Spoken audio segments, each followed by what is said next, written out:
throw it out. Now. The woman in the black Range Rover didn't blink as her driver grabbed the German Shepherd puppy by the scruff and hurled it into the snow. -20 degrees. No collar. No mercy. The door slammed, the tire screamed, and the puppy lay motionless in the snowbank, waiting to die for the crime of carrying secrets worth $200 million. 300 meters above, a Navy SEAL watched through binoculars. His canine partner was already running, and Victoria Crane had just made the worst mistake of her life. Before we begin, tell us where you're watching from in the comments below. Subscribe and follow this story to the very end. What happens next will stay with you forever. Before we begin, tell us where you're watching from in the comments below. Subscribe and follow this story to the very end. What happens next will stay with you forever. The puppy hit the snowbank without a sound. Ethan Cross saw it happen from 300 meters up the ridge. The black Range Rover slowing, the passenger door opening, the small body tumbling into white powder. The door slammed, the engine revved, and then the vehicle was gone, taillights disappearing around the bend like the whole thing had been nothing more than tossing out garbage. Ghost tensed beside him, every muscle in the German Shepherd's body going rigid. The dog's ears flattened, his amber eyes locked onto the spot where the puppy had landed. "I see it," Ethan murmured. His legs screamed in protest as he started down the slope, the shrapnel wounds from Syria still healing beneath his NWU uniform. 3 months of medical leave hadn't been enough. Probably never would be. But pain was something Ethan had learned to file away in a compartment that didn't interfere with movement. Ghost was already ahead of him, cutting through the drifts with the precision of a dog who had spent 6 years navigating terrain far more hostile than Colorado. Ethan followed, boots punching through the crust, breath fogging in the brutal cold. They reached the road in under 4 minutes. The puppy was still there, a small German Shepherd, maybe 4 months old, half buried in snow that was already starting to cover its black and tan fur. It was shaking so violently that Ethan could see the tremors from 10 feet away. But it wasn't crying, wasn't whimpering, just watching him. Steady, unafraid, as if it had already accepted whatever came next. "Easy, little one," Ethan said softly, crouching low to make himself smaller. "I'm not going to hurt you." Ghost approached first, moving with the careful discipline of a military working dog who understood that frightened animals could bite. He sniffed the puppy once, twice, then did something Ethan had never seen him do in 6 years of partnership. He lay down beside the puppy and pressed his body against its trembling form, sharing warmth. Ethan felt something crack in his chest. Some wall he'd built after the explosion, after the evacuation, after the 18 hours Ghost had spent searching for him through rubble before collapsing from exhaustion. "Okay," Ethan whispered. "Okay, boy. I get it." He stripped off his camouflage jacket and wrapped it around the puppy, lifting the small body against his chest. The weight was wrong, too light, bones too prominent beneath the fur. This dog had been fed once, cared for once, but not recently. Something had changed. The puppy pressed its nose under Ethan's chin, seeking warmth, seeking safety, seeking the one thing every abandoned creature needed most: someone to stop. "I've got you," Ethan said. "You're okay now." But as he turned toward his truck, Ghost did something else unexpected. The big shepherd stood rigid, hackles raised, staring not at Ethan or the puppy, but at the road where the Range Rover had disappeared. The same posture he used when detecting explosives. "What is it, boy?" Ghost's growl was low, controlled, a warning rather than a threat. His eyes tracked something invisible, something his training recognized even when his handler couldn't see it. Danger. Not here, but close. Ethan filed the information away and moved toward the truck. The puppy needed warmth, medical attention, food. Everything else could wait. But as he walked, he memorized the tire tracks cutting through the snow, the make of the vehicle, the direction it had gone. 15 years as a Navy SEAL had taught him many things. One of them was that random acts of cruelty were rarely random. Someone had wanted this puppy dead, and Ethan Cross was going to find out why. The cabin was a 40-minute drive from the main road, tucked into a valley that his father had bought 30 years ago, when land was cheap and privacy was still possible. Ethan had inherited it after the funeral. A place to heal, the Navy doctors had said. A place to find yourself again. What they hadn't mentioned was how loud silence could be when you'd spent 15 years surrounded by brothers who would die for you. Ghost had made the silence bearable. The big shepherd understood rhythms that other creatures couldn't. When to press close, when to keep distance, when to simply exist in the same space without demanding anything. Now there was a new presence in the cabin. A small, shivering presence that Ethan carried to the hearth and set carefully on a blanket he'd pulled from his own bed. "Stay," he told Ghost. "Watch her." The big shepherd settled into position, his body a barrier between the puppy and the door. Ethan moved to the kitchen, filling a pot with water, setting it on the stove to warm.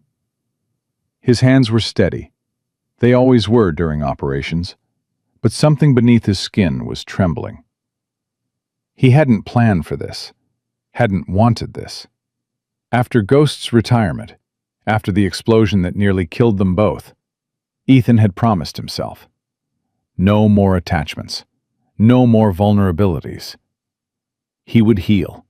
He would serve out his time, and then he would disappear into the mountains where nothing could hurt him again.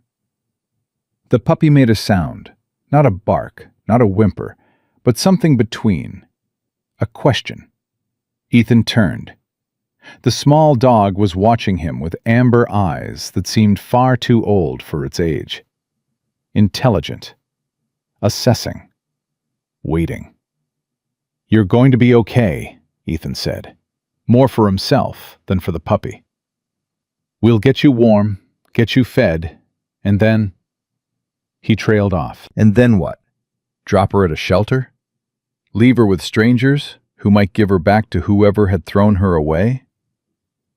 Ghost shifted, pressing closer to the puppy as if he could read Ethan's thoughts. "Yeah," Ethan muttered. "I know. Shut up." He carried the warm water to the hearth and began cleaning the puppy's fur, checking for injuries, frostbite, signs of abuse.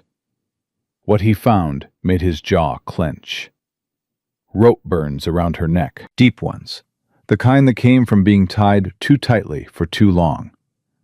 Someone had restrained this dog before dumping her. "What happened to you?" Ethan murmured. "What did you see?"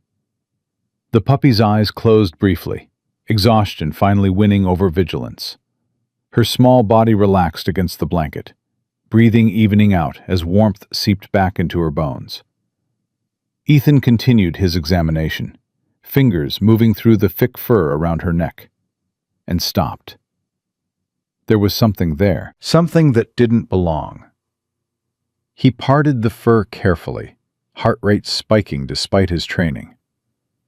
Tucked against the puppy's skin, wrapped in plastic and secured with tape, was a micro SD card. Ghost's head lifted. He knew the posture of discovery. Ethan held the card up to the firelight, turning it over in his fingers. Standard storage device, the kind you could buy at any electronics store, the kind that held photos, documents, secrets. "What were you carrying?" he whispered to the sleeping puppy. "And who wanted you dead for it?" He shouldn't look. Whatever was on this card was none of his business. He was on medical leave, for God's sake. He was supposed to be healing, not investigating. He should turn it over to local law enforcement and forget the whole thing.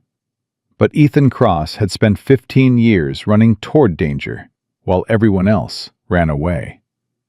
and the card was already in his hand. He moved to his laptop, inserted the card, and waited while the files loaded. The first documents were financial records, bank statements, wire transfers, property deeds, the kind of paper trail that forensic accountants spent months untangling. Ethan didn't understand most of it, but he recognized the pattern. Money moving in circles, shell companies hiding ownership, the architecture of fraud. The second file was a birth certificate. Name, Lily Rose Crane. Born March 15, 2016. Mother, Maria Santos, deceased. Father, Marcus Crane. Ethan's breath caught. Marcus Crane. He knew that name. Everyone in Colorado knew that name. Real estate developer, philanthropist, the kind of wealthy that got buildings named after you. And he had died 2 weeks ago. Skiing accident. The news had called it a tragedy. The third file was a letter, handwritten, scanned, dated 3 weeks before Marcus Crane's death. If you're reading this, I'm already gone. My name is Marcus Crane. The girl in these photos is my daughter Lily. Her mother Maria died last year, and I've tried to protect Lily ever since. But my family will never accept her. My wife Victoria sees her as a threat, to the inheritance, to the reputation, to everything she's spent 30 years building. I've hidden this evidence in the safest place I could think of. Lily's puppy, a dog that never leaves her side. If something happens to me, someone will find this. Someone has to. Please, whoever you are, my daughter exists. She deserves to live. She deserves everything I wanted to give her. Don't let them erase her. Marcus. Ethan read the letter 3 times. His hands had stopped shaking. His mind had gone cold, focused. The same state it entered before every mission. A wealthy man was dead. His secret daughter was somewhere out there, unprotected. And his widow had just tried to destroy the only evidence that the child existed, by throwing a puppy into the snow to freeze. Ghost rose from his position beside the sleeping puppy and padded over to Ethan, pressing his head against his handler's leg. The signal for confirmation. Whatever you're thinking, I'm with you. Ethan looked at the puppy, then at the letter, then at his canine partner. We're not done, boy, he said quietly. We've got a mission. The morning came without mercy. Ethan had slept 3 hours, maybe 4, his body folding into the rhythm of half-rest that 15 years of combat had made permanent. Ghost had stayed by the fire, positioned between the puppy and the door, occasionally lifting his head to listen to sounds that human ears couldn't detect. The puppy, Ethan had started calling her Scout in his mind, though he knew better than to name things he might lose, had survived the night. She was weak, dehydrated, but her eyes were clear and her breathing was steady. Small victories, Ethan murmured, offering her water from a shallow bowl. She drank carefully, tongue lapping in precise motions, then looked up at him with an expression that seemed almost grateful. His phone buzzed, a text from Captain Williams at Coronado. Medical review next week. Be ready. Ethan stared at the message for a long moment, then set the phone aside. The Navy could wait. The Navy always waited. But a little girl who might be erased from existence, she couldn't. He loaded Scout into the truck, wrapping her in his jacket again, and placed her in the back seat where Ghost could watch over her. The drive into Lumen Falls took 45 minutes, the roads still treacherous from overnight ice. The veterinary clinic was a small building on the edge of town, run by a woman named Dr. Sarah Webb, who had treated Ghost once after a run-in with a porcupine. She was in her 50s, gray-streaked hair pulled back in a practical ponytail, hands steady from decades of surgery. Found her on the road, Ethan said, carrying Scout inside. Someone dumped her. Sarah's expression darkened. She took the puppy gently, professional instincts already cataloging what she saw. German Shepherd, maybe 4 months, severely underweight. Her fingers found the rope burns. Someone tied her up before abandoning her. I noticed. Sarah looked up at him, something sharpening in her gaze. This is the third German shepherd abandoned near Mountain Pass this month. All young. All from the same area. Ethan went still. Someone's targeting specific dogs? Or a specific owner? Sarah hesitated, then lowered her voice. There's a grandmother and granddaughter who live up near the old mining road. Rosa Santos and her granddaughter Lily. They had dogs. Had. The name hit Ethan like a bullet. Lily Crane. Sarah's eyes widened. How do you know that name? Ethan didn't answer. His mind was racing, connecting dots that formed a picture he didn't want to see. The birth certificate, the letter, the puppy dumped in the snow. And now? Where do they live? He asked. Rosa and Lily, where? I can't just... Dr. Webb. Ethan's voice dropped, taking on the tone that had commanded men in combat zones. That little girl is in danger. The puppy I just brought in was carrying evidence. Evidence that someone is willing to kill to destroy. If I don't find Lily before they do... He didn't finish the sentence. He didn't need to. Sarah studied him for a long moment. Whatever she saw in his face must have convinced her, because she reached for a pen and paper. Old mining road, about 15 miles past the Henderson property. Small cabin with a green roof. Rosa's truck is usually parked outside. Thank you. Ethan. Sarah caught his arm as he turned. These people, whoever's doing this, they're not playing games. Rosa's been harassed for months, her chickens killed, her well poisoned. She filed complaints, but nothing happened. It's like... She trailed off, shaking her head. It's like they have protection. They probably do. Ethan met her eyes. But so does Lily. Now. He drove too fast, pushing the truck through corners that made Ghost brace against the seat. Scout whimpered once, then fell silent, sensing the tension in the air. 15 miles past the Henderson property, the road turned to gravel, then dirt, then barely a path through snow-covered pines. Ethan's military training kicked in automatically, scanning for ambush points, noting terrain features, calculating escape routes. The cabin appeared without warning, a weathered structure that looked like it might collapse under the next heavy snowfall. A rusted pickup sat outside, buried to its wheels in ice. Smoke curled from a crooked chimney. Ethan parked and stepped out, Ghost immediately at his heel.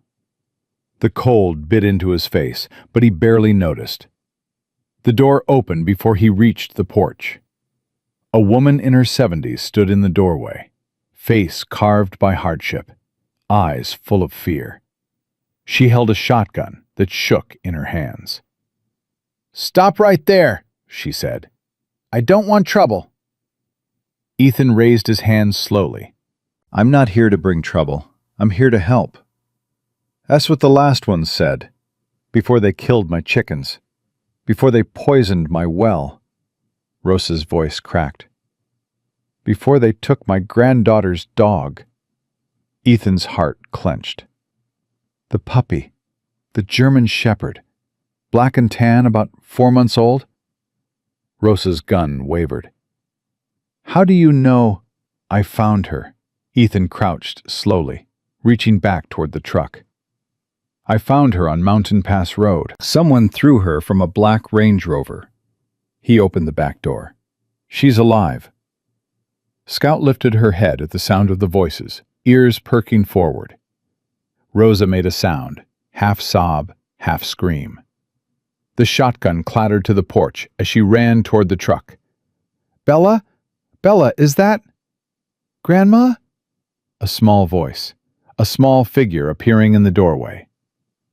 Lily Crane was 8 years old, with dark hair and eyes that Ethan recognized instantly from the photographs on the memory card. Marcus Crane's eyes. Looking at him now with a mixture of hope and terror that no child should ever have to feel. Lily! Rosa was crying now, pulling Scout, Bella, from the truck, clutching the puppy against her chest. Lily, come look! He found her! He found Bella! Lily ran. She threw herself against the puppy, wrapping thin arms around the small body, burying her face in the fur Ethan had cleaned just hours ago. You came back, Lily whispered between sobs. They said you were gone. They said you were going to a better place. But you came back. Ethan felt something twist in his chest. He had seen children in war zones, children who had lost everything. But somehow this little girl crying over a puppy in the Colorado snow, hit harder than any of it. Ghost moved to Lily's side without being commanded, lowering himself to her level, tail wagging slowly. The girl looked up, startled, then reached out a tentative hand. He's gentle, Ethan said softly. His name is Ghost. He protects people. Like Bella protects me? Exactly like that. Lily studied Ghost for a long moment, then looked at Ethan with those two old eyes. Are you going to protect us too? Ethan thought about the letter on his laptop, the financial records, the widow who had killed her husband and was now trying to erase his daughter from existence. Yes, he said, I am. Rosa invited him inside, though the shotgun stayed within reach. The cabin was barely larger than Ethan's living room, heated by a wood stove that threw more smoke than warmth. Everything was clean but worn, furniture that had survived decades, curtains patched with mismatched fabric. Coffee? Rosa asked, her hands still shaking. Please. She moved to the stove while Lily sat on the floor with Bella, Ghost positioned between them and the door. The big shepherd had adopted the puppy without hesitation, and now, apparently, the child as well. How did you find her? Rosa asked, pouring coffee into chipped mugs. The road where you found Bella. It's 20 miles from here. I was hiking the ridge when I saw it happen. A black Range Rover. Someone pushed her out and drove away. Rosa's face went pale. They were trying to kill her. They were trying to... She stopped, pressing a hand to her mouth. Who? Ethan asked quietly. Who's doing this? Rosa shook her head. I can't. If I say anything, they'll... They already tried to kill your granddaughter's dog. They poisoned your well. Whatever they're threatening you with, Mrs. Santos, they're not going to stop. You don't understand. Rosa's voice dropped to a whisper. These people have money. Power. They own this town. The police, the judges, everyone. Marcus tried to protect us, but now he's dead and... Marcus Crane, Ethan finished. Lily's father. Rosa stared at him. How do you know that? Ethan pulled out his phone and showed her the scammed letter. He watched her read it, watched her eyes fill with tears that spilled without shame. He was a good man, Rosa whispered. He loved Maria. He loved Lily. He visited when he could, brought presents, told stories. He was going to change his will, make sure Lily was taken care of. Her voice hardened. But then his wife found out. Victoria Crane. That woman is evil. Rosa's hands clenched around her coffee mug. She married Marcus for his money. She waited 30 years for him to die. And when he finally decided to do the right thing, to acknowledge Lily, to give her what she deserved, Victoria... She couldn't finish. She didn't need to. The skiing accident, Ethan said. It wasn't an accident. Rosa shook her head. Marcus was the best skier I ever saw. He grew up on these mountains. He didn't just fall off a cliff. She looked at Lily, still wrapped around Bella, and lowered her voice even further. I think Victoria had him killed. And now she's trying to destroy any evidence that Lily exists. The birth certificate, the financial records, the letter. Marcus hid everything in Bella's collar. He said it was the safest place, that no one would think to look there, and if something happened, someone would find it. Rosa's tears fell faster. He was right. You found it. But now they know you have it, and they'll come for you too. Ethan thought about Ghost's warning on the ridge, the way the big shepherd had stared at the road where the Range Rover disappeared. Danger. Not here, but close. Let them come, Ethan said quietly. Rosa looked at him, really looked at him, for the first time. You're military. I can tell. Navy SEAL. Medical leave. And you're willing to risk your life for a little girl you just met? Ethan glanced at Lily, who had fallen asleep against Bella's warm body. Ghost standing guard over both of them. Something about the image reminded him of why he'd joined the teams in the first place. Not for glory, not for adventure, but because some people needed protecting, and someone had to do the job. I've been risking my life for strangers for 15 years, he said. At least this time, I know their names. Rosa studied him for another long moment. Then something in her face shifted. A wall coming down. A decision being made. There's something else, she said. Something I haven't told anyone. What? Rosa stood and moved to a wooden chest in the corner. She rummaged through layers of blankets and old clothes, finally pulling out a small cardboard box. Marcus gave this to me the day before he died. He said if anything happened to him, I should give it to someone I trusted. She held the box out to Ethan. I didn't trust anyone. Until now. Ethan opened the box carefully. Inside were 3 items. A flash drive, a handwritten list of names, and a photograph. The photograph showed Marcus Crane standing beside a man Ethan recognized from news coverage. Richard Townsend, Marcus's business partner and the executor of his estate. They were shaking hands outside what looked like a law office. But it was their expressions that caught Ethan's attention. Marcus looked tense, wary, as if he knew he was being watched. And Townsend was smiling, the kind of smile that never reached the eyes. Richard certified the skiing accident, Rosa said quietly. He said he was there when Marcus fell, that there was nothing anyone could do. Was he? Marcus didn't trust him. That's why he gave me this box. He said Richard and Victoria were working together, that they'd been planning something for months. Rosa's voice trembled. I think this is proof. Ethan looked at the flash drive in his hand. Proof. The same word Marcus had used in his letter. Proof that his death was murder. Proof that his daughter was being erased. Proof that powerful people were willing to kill to protect their inheritance. I need to see what's on this, Ethan said. And then what? He thought about the mission ahead, the enemies he was about to make, the resources arrayed against him. Then he looked at Lily, sleeping peacefully for the first time in God knew how long, protected by 2 dogs who would die before letting anyone hurt her. Then we make sure they can never hurt your granddaughter again. The drive back to the cabin felt longer than it should have. Ethan's mind was racing, tactical training sorting through possibilities, calculating threats, identifying vulnerabilities.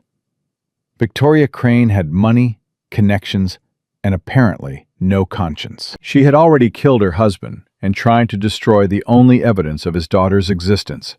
She would not stop now. But Ethan had something too. Evidence. Witnesses, and 15 years of experience fighting enemies who thought they were untouchable.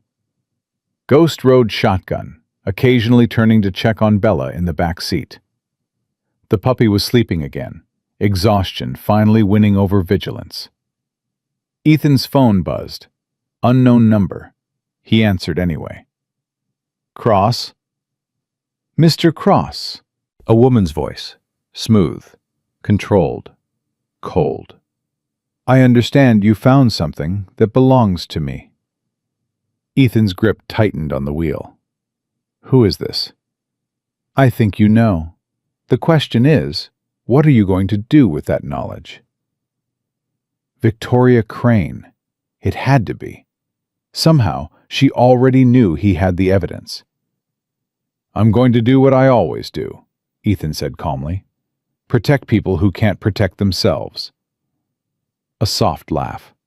How noble, how naive. A pause. "Let me be clear, Mr. Cross. You're a wounded soldier on medical leave. You have no jurisdiction, no authority, and no idea what you're dealing with. I have lawyers, judges, and police chiefs who owe me favors. I have resources you can't imagine." "You also have a problem," Ethan replied. "The evidence Marcus left? It's not just in one place anymore.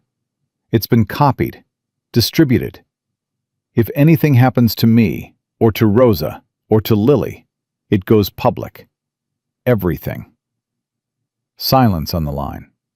The first crack in Victoria's composure. "You're bluffing." "Try me." Another pause.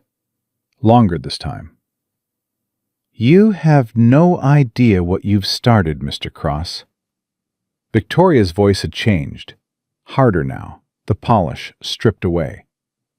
"That child is nothing, a mistake, a bastard that Marcus was too weak to handle properly.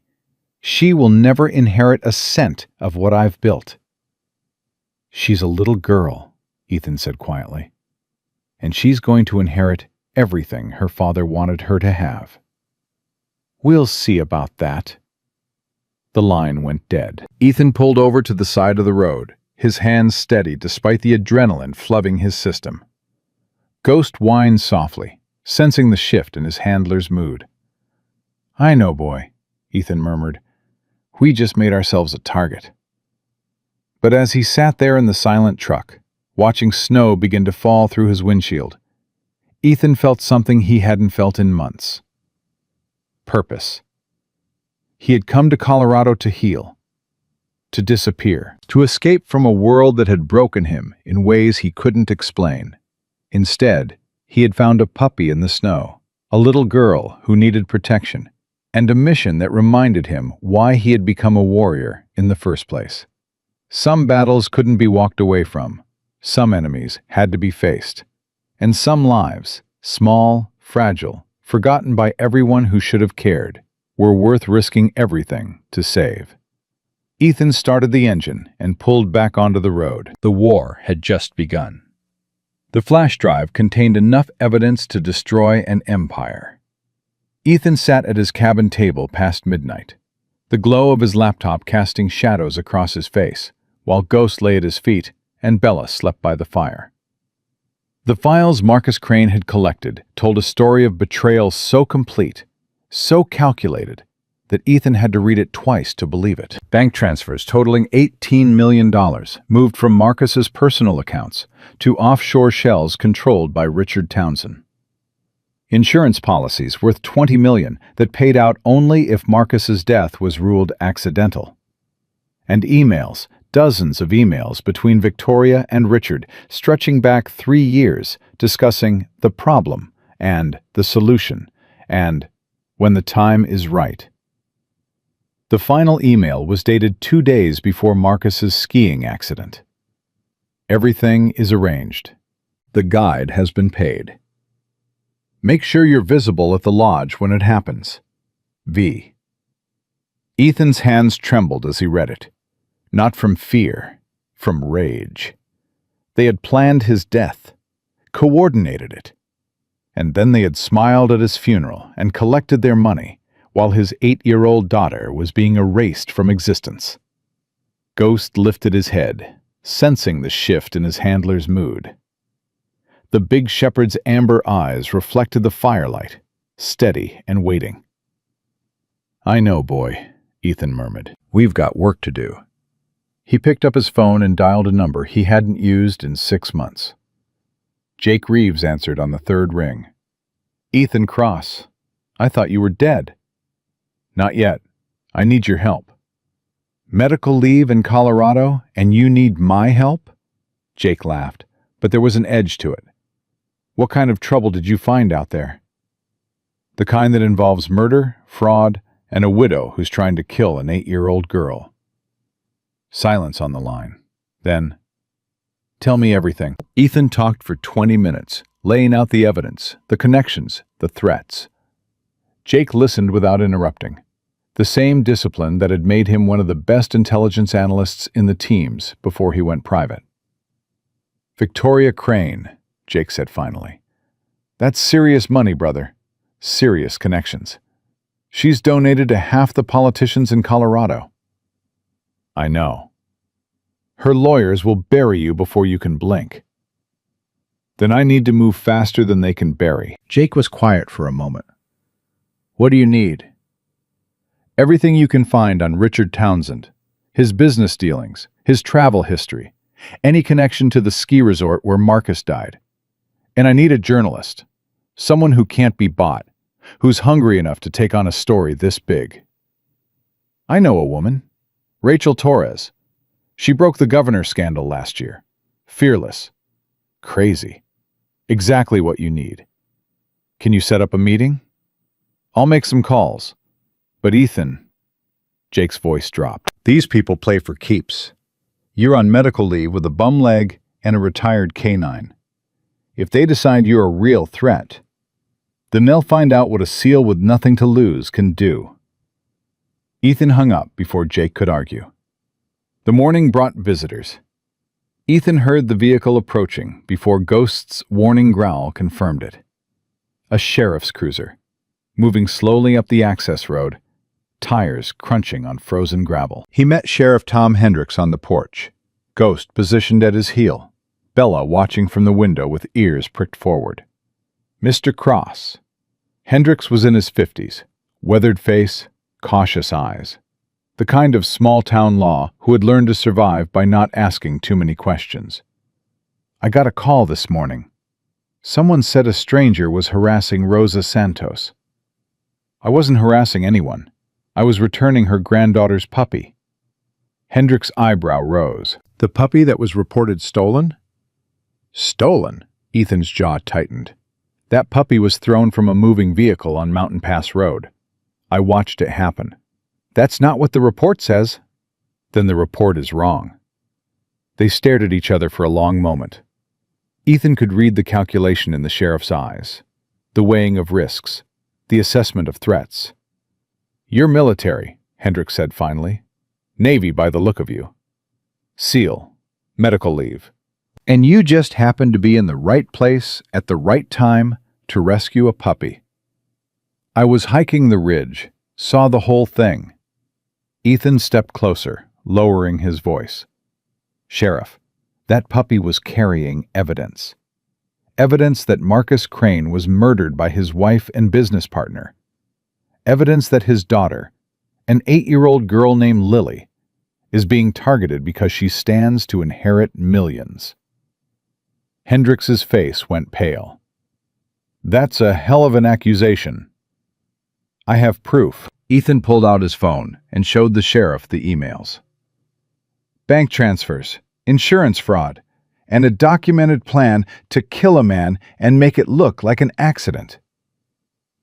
Hendricks read in silence, his expression shifting from skepticism to shock to something that looked almost like fear. If this is real, he said slowly, if Victoria Crane really did what you're saying, then you have a choice. You can help me protect that little girl, or you can look the other way while powerful people erase her from existence. The sheriff's hands were shaking as he handed back the phone. The Cranes have connections everywhere. Judges, prosecutors, even some of my own deputies owe them favors. I'm not asking you to take them down alone. I'm asking you to buy me time. Keep patrol cars near Rosa's place. Make it harder for anyone to move on them quietly. Hendricks was silent for a long moment. Then he nodded, slow and deliberate. I became a cop to protect people, he said quietly. Somewhere along the way, I forgot that. He met Ethan's eyes. I'll do what I can, but Cross, be careful. Victoria Crane has been getting away with things in this town for 30 years. She's not going to stop just because a stranger with a dog decided to play hero. I'm not playing, Ethan replied, and I don't stop. The day passed in a blur of phone calls and planning. Jake sent coordinates for a meeting with Rachel Torres, a diner in Denver, neutral ground, 2 days from now. He also sent preliminary intel on Richard Townsend, multiple shell companies, suspicious real estate deals, and a pattern of witnesses who disappeared whenever investigations got too close. This guy is dirty, Jake said over the phone. Like, really dirty. But he's smart. He keeps his hands clean and lets other people take the fall. What about the ski resort? Any connection? The guide who was with Marcus when he died? A guy named Eric Carlson.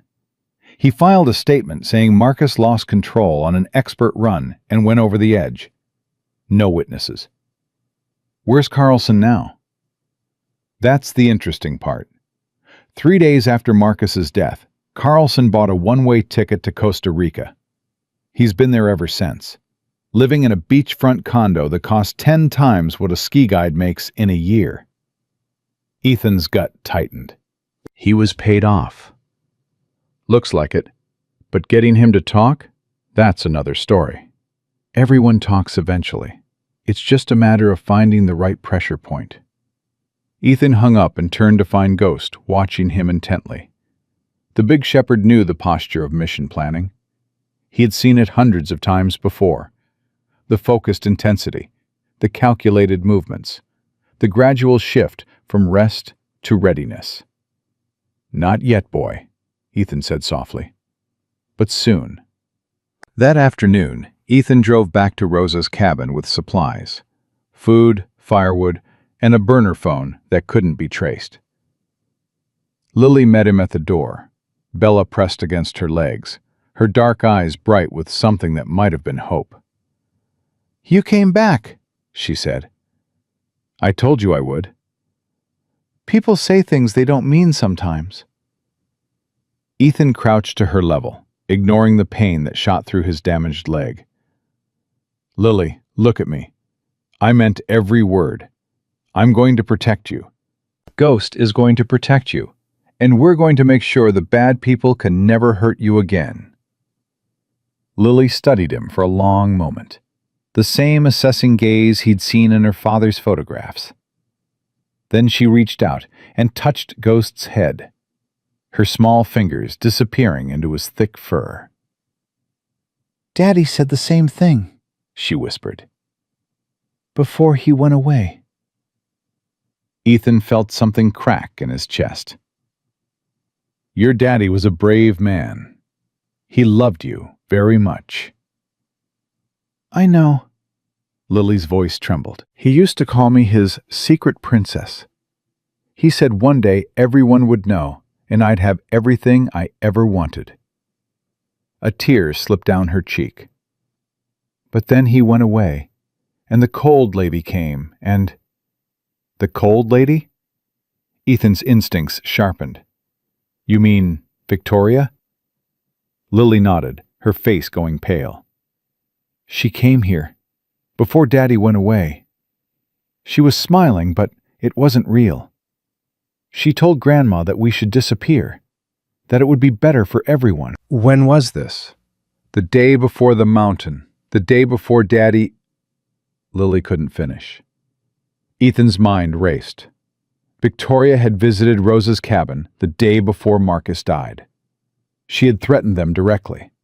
And then she had arranged her husband's murder. "Lily, I need you to tell me exactly what she said. Can you do that?" The little girl nodded slowly. "She said Daddy was making a mistake. She said some things were better left buried. And then she looked at me." Lily shuddered. "She looked at me like I wasn't even a person, like I was just a problem she needed to fix." Rosa appeared in the doorway, her face tight with worry. "Lily, go inside." "But Grandma—" "Now." Lily obeyed, but not before giving Ethan one last look, a look that held far too much understanding for an 8-year-old. When she was gone, Rosa stepped closer, her voice dropping to a whisper. "Victoria didn't just threaten us. She made promises. Rosa's hands trembled. She said if we stayed quiet, she'd let us live. She'd even give us money, enough to disappear, to start over somewhere no one knew us. And if you didn't? Rosa's face crumpled. She said accidents happen in the mountains all the time, especially to people who live alone. Ethan's blood ran cold. She threatened to kill you. She didn't say the words. She didn't have to. Rosa wiped her eyes with a shaking hand. I was so scared. I didn't know what to do. Marcus was supposed to protect us, but then he was gone and it's not your fault. Ethan gripped her shoulder firmly. None of this is your fault. You were trying to survive. But I didn't protect her. Rosa's voice broke. I couldn't protect Maria. I couldn't protect Marcus. And now Lily is going to be fine. Ethan's voice hardened with certainty. I promise you, whatever it takes.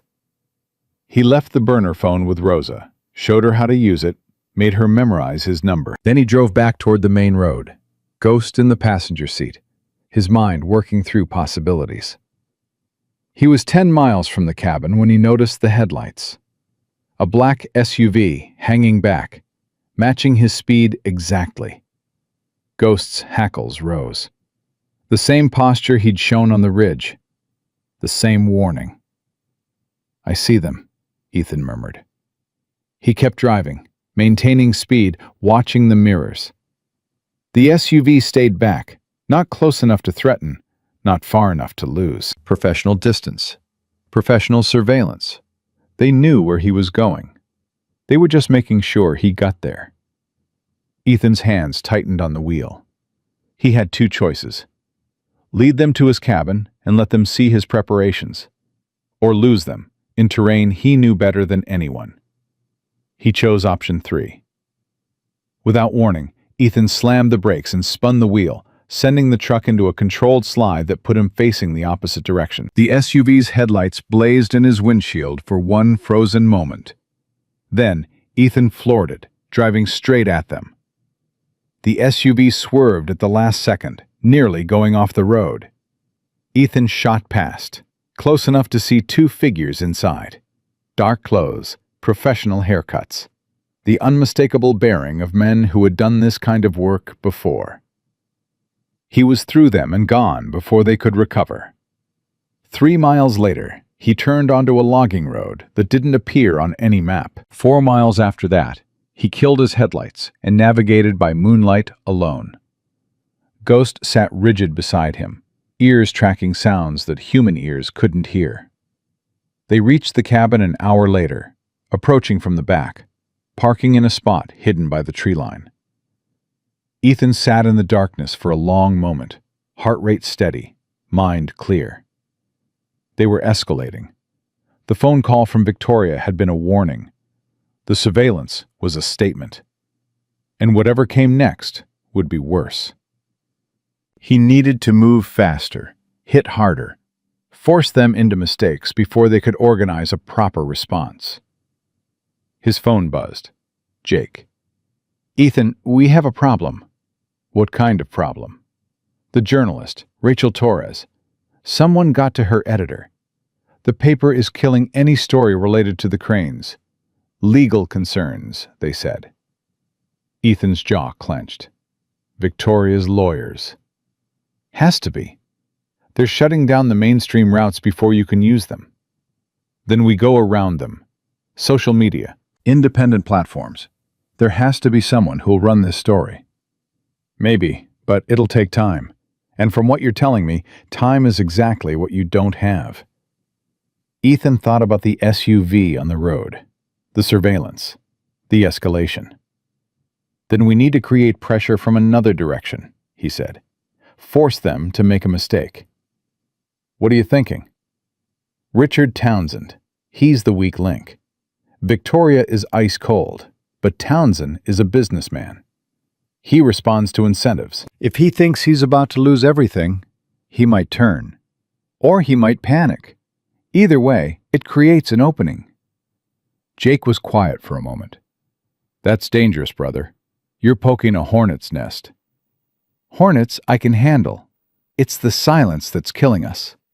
He hung up and stared at the ceiling, listening to Ghost's steady breathing, feeling the weight of the mission pressing down on him. Somewhere out there, a little girl was sleeping in a cabin that might as well be made of paper. Her grandmother was living in fear, and the people who had killed her father were circling closer every day. Ethan closed his eyes and made a decision. Tomorrow, he would stop playing defense. The morning came cold and bright. Ethan was up before dawn, running through the tactical options in his head. He had spent 15 years conducting operations in hostile territory. This was no different, except the enemy wore suits instead of uniforms, and the battlefield was legal documents instead of bullets. But the principles remained the same. Identify the objective, assess the opposition, create chaos in their ranks, and never, ever let them see you coming. His first call was to Sarah Webb at the veterinary clinic. "I need information," he said without preamble. "The other German shepherds that were abandoned near Mountain Pass. Do you know where they came from?" Sarah hesitated.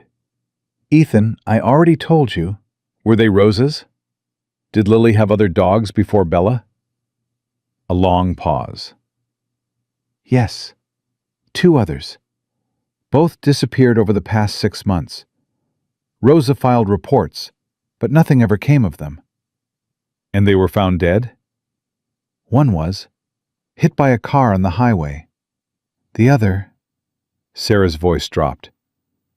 "The other was never found." But there were rumors that someone saw it being loaded into a black vehicle near the mining road. Ethan's grip tightened on the phone. They've been targeting her for months, softening her up, making her feel helpless before the final move. "That's what I was afraid of," Sarah sighed. "Ethan, I want to help, I really do. But the Cranes, they've donated equipment to this clinic. They've funded the animal shelter downtown. If I get involved, you're already involved. You gave me Rose's address. You told me about the dogs." Ethan's voice softened. "I'm not asking you to fight my battles. I'm asking you to keep your eyes open. If you see anything unusual, vehicles that don't belong, strangers asking questions, call me. And what will you do? What I've always done. Protect the people who can't protect themselves." His second call was to Sheriff Hendricks. "I need everything you have on the dogs that were killed or disappeared near Rose's property. Reports, witness statements, anything." "Cross, I can't just—" "Victoria Crane has been systematically terrorizing that family for 6 months. She killed their animals to frighten them. She poisoned their well. And now she's escalating because Marcus left evidence that proves she murdered him." Silence on the line. "The animals," Hendricks said slowly. "I always thought those reports were strange. Same area, same type of dog, same lack of witnesses." "Because there weren't supposed to be witnesses. She was sending a message." "But why the dogs? Why not just—" "Because she's smart. Killing a dog is a misdemeanor. Killing a child is murder. She was testing Rose's defenses, seeing how much she could get away with before making the real move." Hendricks swore under his breath. "If you're right about this, I am right, and I can prove it. But I need your help. I need access to those files." Another long pause. Then, "Come by the station this afternoon. Back entrance. I'll have everything ready." "Thank you." "Don't thank me yet. If Victoria finds out I'm helping you, we're both dead. Then we'd better make sure she doesn't find out until it's too late." Ethan spent the rest of the morning preparing. He cleaned his weapons, a habit more than a necessity, but the ritual helped him focus. He reviewed the evidence again, looking for patterns he might have missed. He mapped out Victoria's known properties, Richard Townsend's office locations, the routes between them, and he made one more call. Daniel Crane answered on the second ring. "Hello?" "Mr. Crane, my name is Ethan Cross. I have information about your father's death." The line went silent for so long that Ethan thought the connection had dropped. "How did you get this number?" Daniel's voice was tight, controlled, afraid. That doesn't matter. What matters is that your father was murdered, and the people responsible are trying to eliminate the only witness to their crimes. I don't know what you're talking about. Your half-sister Lily, the daughter your father loved but couldn't publicly acknowledge. Your stepmother is trying to erase her from existence because she stands to inherit half the estate. That's insane.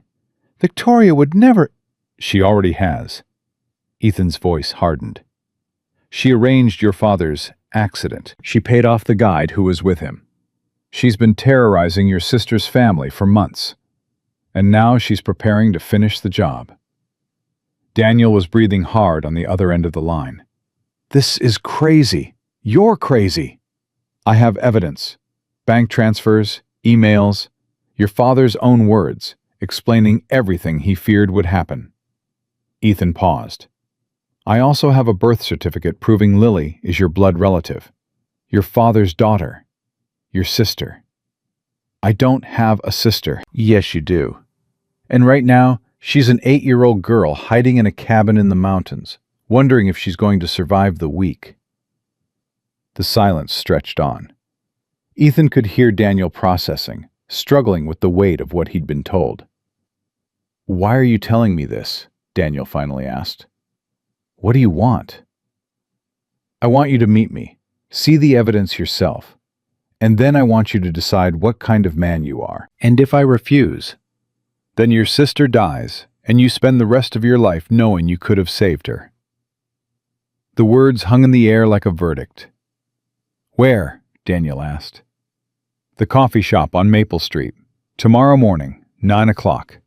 Come alone. Ethan hung up before Daniel could change his mind. Ghost padded over and pressed his head against Ethan's leg, the familiar gesture of support that had gotten him through so many dark nights. One more ally, Ethan murmured, scratching behind the shepherd's ears. Or one more enemy. We'll find out tomorrow. That afternoon, he met Hendricks at the station. The sheriff was waiting by the back entrance, a manila folder tucked under his arm, his face tight with worry. Everything I could find, Hendricks said, handing over the folder. Incident reports, witness statements, forensic notes. It's not much, but it's a pattern. Ethan flipped through the pages. 3 dogs, 6 months, all connected to Rosa's property, all dismissed as accidents or strays. This is exactly what I needed. There's something else. Hendricks glanced around nervously. One of my deputies, kid named Martinez, he mentioned something strange. A black SUV that's been seen in the area over the past few weeks. Always late at night. Always near the old mining road. Ethan's instincts sharpened. Did he get a plate? Partial. First 3 letters are V-C-R. Victoria Crane. V-C-R. It couldn't be a coincidence. Martinez, can I talk to him? I'll set it up, but Cross— Hendricks grabbed his arm. Whatever you're planning, whatever move you're about to make, be careful. These people have killed before. They'll do it again. I know. Ethan met the sheriff's eyes. That's why I'm going to stop them before they get the chance. He drove back to the cabin as the sun began to set, the manila folder on the seat beside him, the pieces of the puzzle finally clicking into place. Victoria had been planning this for months, maybe years. She had systematically isolated Rosa and Lily, terrorized them into silence, and waited for the perfect moment to eliminate the only evidence of her husband's betrayal. But she had made one mistake. She had thrown a puppy into the snow, and that puppy had found its way to a man who didn't know how to quit. Ethan pulled into his hidden parking spot and sat for a moment, watching the last light fade from the sky. Ghost was alert beside him, ears pricked towards something in the darkness. I know, boy, Ethan murmured. They're out there, watching. But let them watch. Let them think they had the upper hand. Let them believe that one wounded SEAL and a retired canine couldn't possibly threaten their empire of money and murder. They were about to learn just how wrong they were. The night passed without incident, but Ethan barely slept. He spent the hours reviewing the evidence, preparing for the meeting with Daniel, and running through contingencies in his mind. Ghost stayed close, occasionally lifting his head to listen, then settling again when no threat materialized. At 6 a.m., Ethan's phone buzzed. A text from Jake. "Found something on Townsend. He's meeting with Victoria at her estate tonight, 8 p.m. Private dinner. Very private." Ethan stared at the message, his mind racing. If he could get evidence of that meeting, photos, recordings, anything that proved they were still coordinating after Marcus's death, it would blow the case wide open. It was risky, stupid even. One man operating alone against a fortified estate with private security. But Ethan Cross had spent 15 years doing things that were risky and stupid. And most of the time, he'd come out the other side. He typed back, "Keep me posted on any changes." Then he started preparing for war. Daniel Crane was already waiting when Ethan arrived at the coffee shop. The young man sat in a corner booth, hands wrapped around a cup he hadn't touched, face pale beneath the winter tan that marked him as someone who spent his weekends on ski slopes. He was 28, handsome in the polished way of people who had never worried about money. But his eyes told a different story. Haunted, uncertain, like someone who had just discovered the ground beneath his feet was made of glass. Ethan slid into the seat across from him, Ghost settling at his feet beneath the table. The big shepherd had insisted on coming, and Ethan had learned long ago not to argue with his partner's instincts. "You came," Ethan said.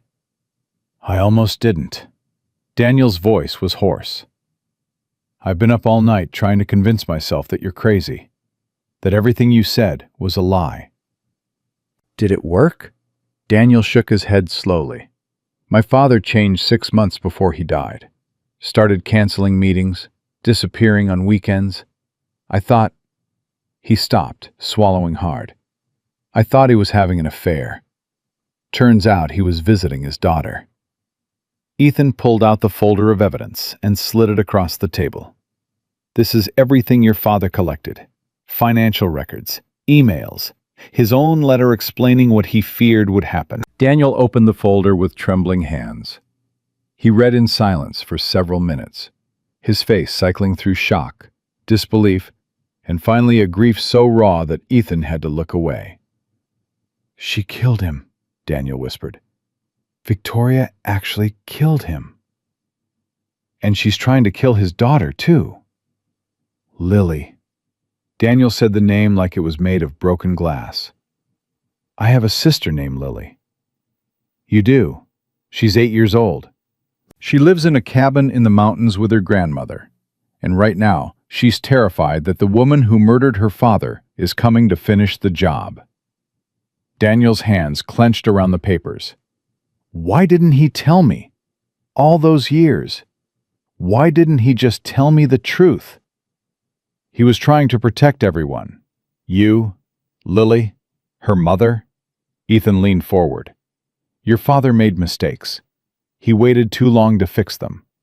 But in the end, he did the right thing.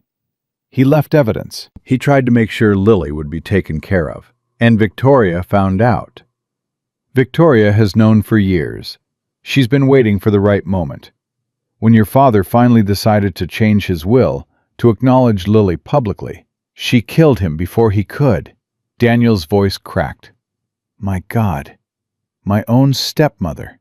"Daniel, I need to ask you something, and I need you to be honest with me." Ethan met his eyes directly. "Are you with us, or are you going to run back to Victoria and tell her everything I've said?" The question hung in the air like a blade. Daniel stared at the folder in his hands. The evidence of his father's love, his father's fear, his father's desperate attempt to protect a child the world wanted to forget. "My father was the only person who ever really saw me," Daniel said quietly. "Not as an heir, not as a disappointment, just as his son." He looked up, and there was steel in his eyes now. Victoria took him from me. I'm not going to let her take his daughter, too. Ethan nodded slowly. Then I need your help. What do you need? Victoria is meeting with Richard Townsend tonight at her estate. Private dinner. I need to get close enough to record their conversation. Daniel's face went pale. You want to infiltrate Victoria's property? She has security, cameras, motion sensors. I know. That's why I need someone who can get me through the gate without triggering alarms. Understanding dawned in Daniel's eyes. You want me to bring you in? Your family. You have access codes. If you show up for a surprise visit with a guest, they'll let us through. Daniel nodded slowly. But if Victoria sees you, she won't. I just need to get close enough to plant a recording device. You keep her distracted while I work. And if something goes wrong? Ethan glanced at Ghost, who was watching Daniel with calm, assessing eyes. Then my partner and I will improvise. It's what we do best. Daniel was silent for a long moment. Then he pulled out his phone and began typing. I'm texting my assistant, telling her I'm going to visit my stepmother tonight to discuss estate matters. He looked up with a grim smile. Victoria will think I'm coming to negotiate. She'll be so busy calculating how to manipulate me that she won't notice anything else. Are you sure about this? Once we start, there's no going back. My father trusted you. Daniel pocketed his phone. He hid his evidence in a puppy's collar and prayed someone would find it. Someone did. He met Ethan's eyes. That's not coincidence. That's providence. Ethan thought about the moment on the ridge when he'd seen the Range Rover stop. The split-second decision to investigate. The puppy's steady eyes meeting his without fear. Maybe Daniel was right. Maybe some things were bigger than coincidence. Tonight, Ethan said, pick me up at the junction of Route 7 and Mountain Pass Road, 7 o'clock. I'll be there. They shook hands across the table, two strangers bound by a dead man's secret and a little girl's life. The rest of the day passed in preparation. Ethan checked his equipment twice, then a third time. Recording devices, night vision monocular, the compact toolkit that had gotten him into and out of places far more secure than a Colorado estate. He wasn't planning for violence. That would come later, if at all, but he prepared for every contingency. At 4 p.m., he drove to Rosa's cabin to check on Lily.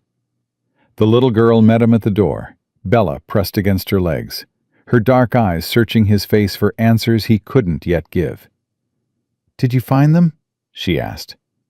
The bad people? I'm getting closer. Will you stop them? Ethan crouched to her level, ignoring the pain in his leg.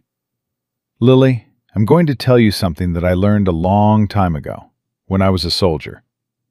The bad guys think they're smart. They think they're untouchable. But they always make mistakes because they're so busy protecting their secrets that they can't see the people coming for them. Like you? Like me. And like Ghost. And like your puppy Bella, who carried your daddy's secrets all the way to someone who would use them. Lily's eyes filled with tears. I miss him. I miss my daddy so much. I know, sweetheart. Ethan pulled her into a gentle hug. But he's still here. In you. In the love he left behind. In the truth that's going to set everything right. Rosa appeared in the doorway, her weathered face tight with worry. You're going after them tonight. It wasn't a question. Yes. Is it dangerous? Probably. Rosa nodded slowly. Marcus would have liked you. He always said that the best soldiers weren't the ones who loved fighting. They were the ones who hated it, but did it anyway, because someone had to. Your son-in-law sounds like a wise man. He was. Rosa's voice cracked. He was also a fool who waited too long to do the right thing. Don't make the same mistake. Ethan met her eyes. I won't. He left Ghost with Lily. The big shepherd had adopted the child completely now, positioning himself as her guardian whenever Ethan was away. It was the right decision tactically, but it still felt wrong to operate without his partner. "Watch over them," Ethan told Ghost quietly. "I'll be back." The shepherd's amber eyes held his for a long moment. Then Ghost pressed his head against Ethan's leg, his signal for confirmation. "I understand. Go." Ethan drove to the rendezvous point as the sun began to set. Daniel was already waiting, his luxury sedan idling by the side of the road. He looked nervous, but determined, the expression of a man who had chosen a side and was trying not to think about the consequences. "Ready?" Ethan asked, climbing into the passenger seat. "No, but let's do this anyway." The drive to Victoria's estate took 30 minutes. They passed through 2 security checkpoints, Daniel's access codes working perfectly each time, and finally pulled up to a sprawling mansion that sat on the mountainside like a monument to old money. "I'll go in first," Daniel said. "Give me 5 minutes to get Victoria's attention. Then come in through the service entrance on the east side. The staff will be in the kitchen preparing dinner. You should be able to slip past without being seen." "Where will Victoria and Townsend be meeting?" "The study, 2nd floor, west wing. There's a balcony outside with a hidden alcove.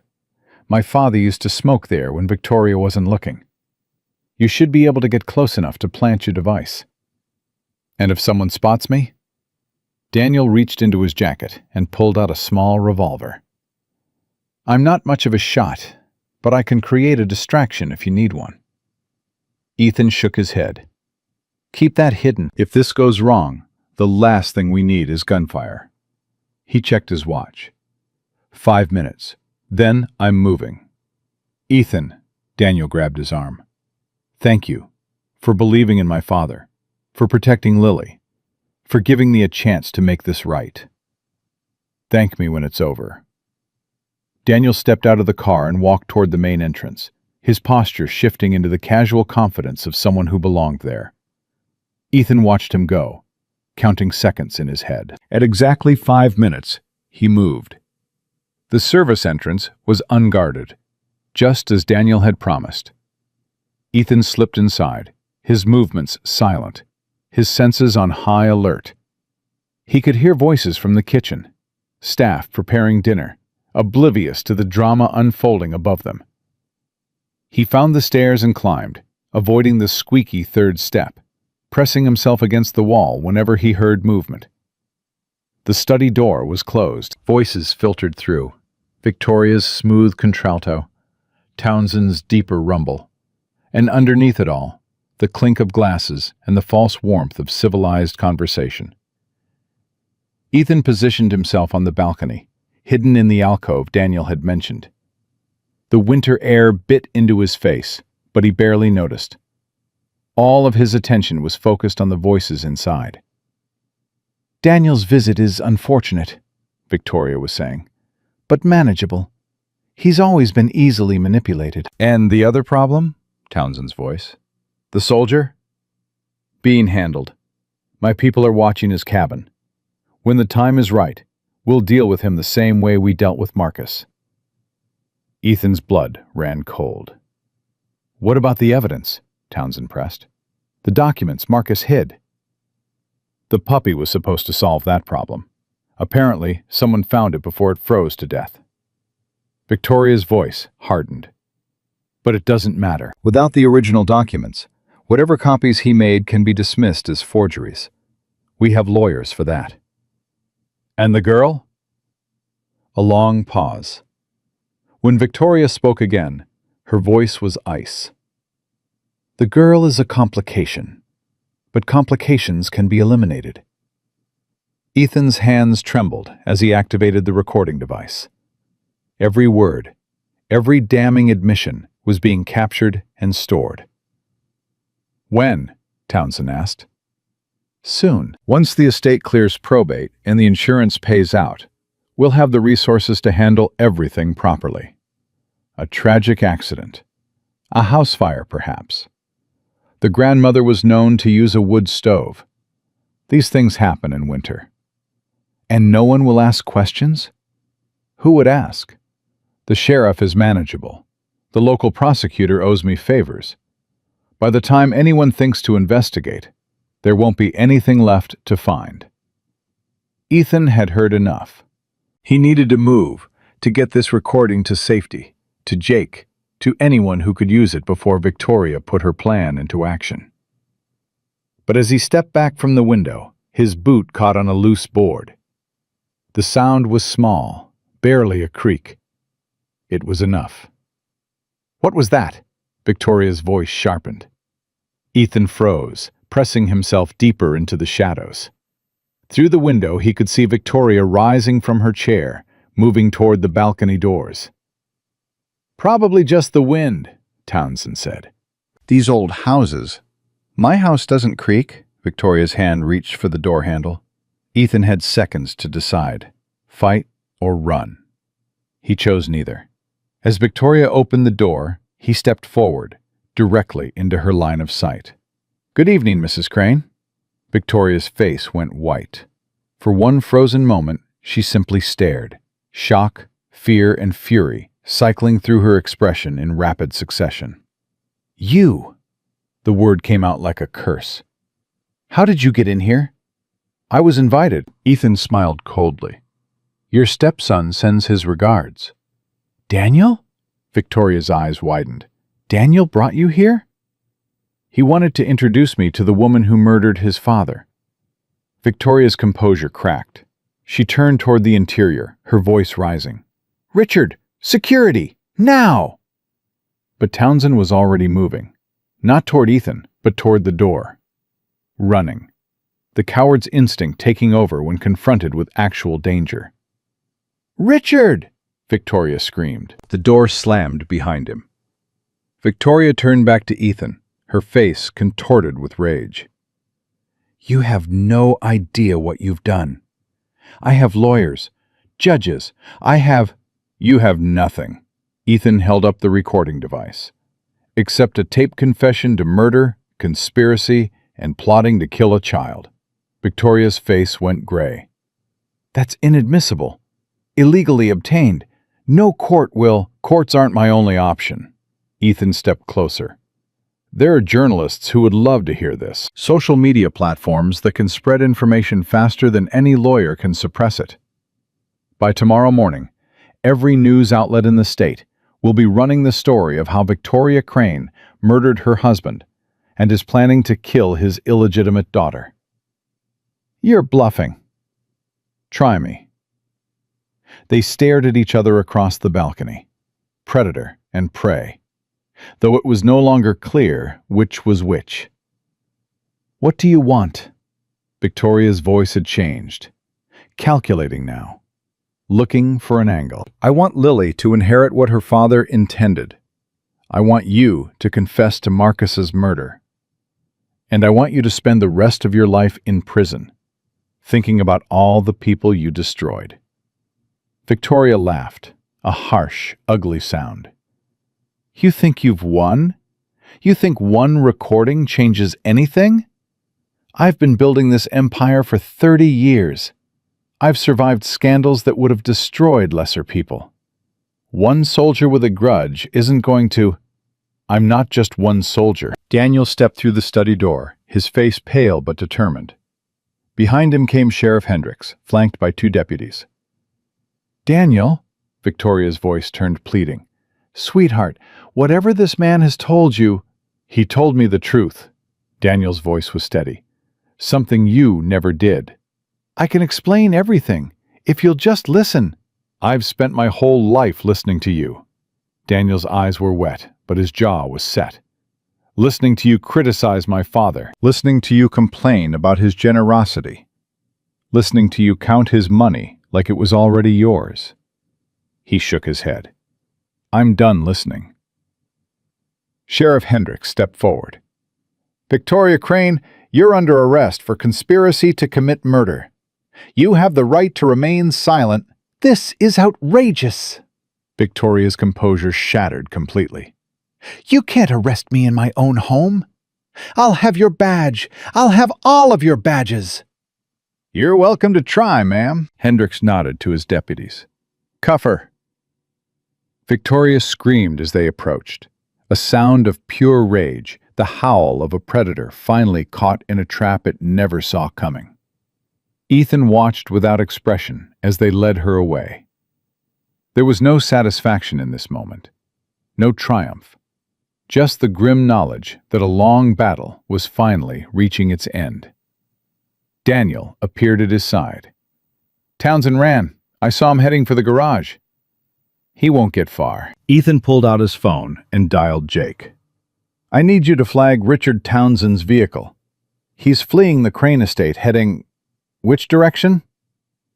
North, Daniel supplied. North. Toward the interstate, probably. Can you track him? Already on it, Jake replied. I've got state police on standby. He's not getting out of Colorado. Ethan hung up and turned to Daniel. It's almost over. Almost? There's still one loose end. Daniel's eyes widened with understanding. The people watching your cabin, the ones Victoria mentioned.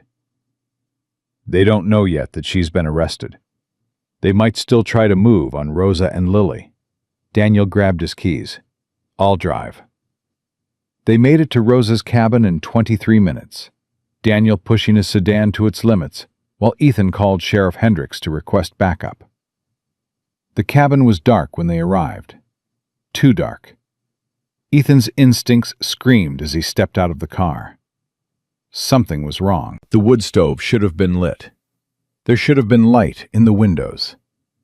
He moved toward the door, every sense on alert. Behind him, Daniel fumbled with a flashlight. The door was open. Ethan pushed through, his heart hammering. Rosa? Lily? Silence. Then, a bark. Ghost's bark, coming from somewhere deeper in the cabin. Ethan ran toward the sound, stumbling over furniture in the darkness, his damaged legs screaming in protest. He found them in the back room. Rosa lying on the floor, unconscious but breathing. Lily huddled in the corner, Bella in her arms, Ghost standing between them and the window like a furry wall. Lily! Ethan dropped to his knees beside her. What happened? Men came. Lily's voice was small, terrified. Men in black. They hit Grandma. They were going to take me. She clutched Bella tighter. But Ghost stopped them. Ethan looked at his partner. The big shepherd was panting heavily, and there was blood on his muzzle, not his own. How many? 2. They ran away when Ghost bit one of them.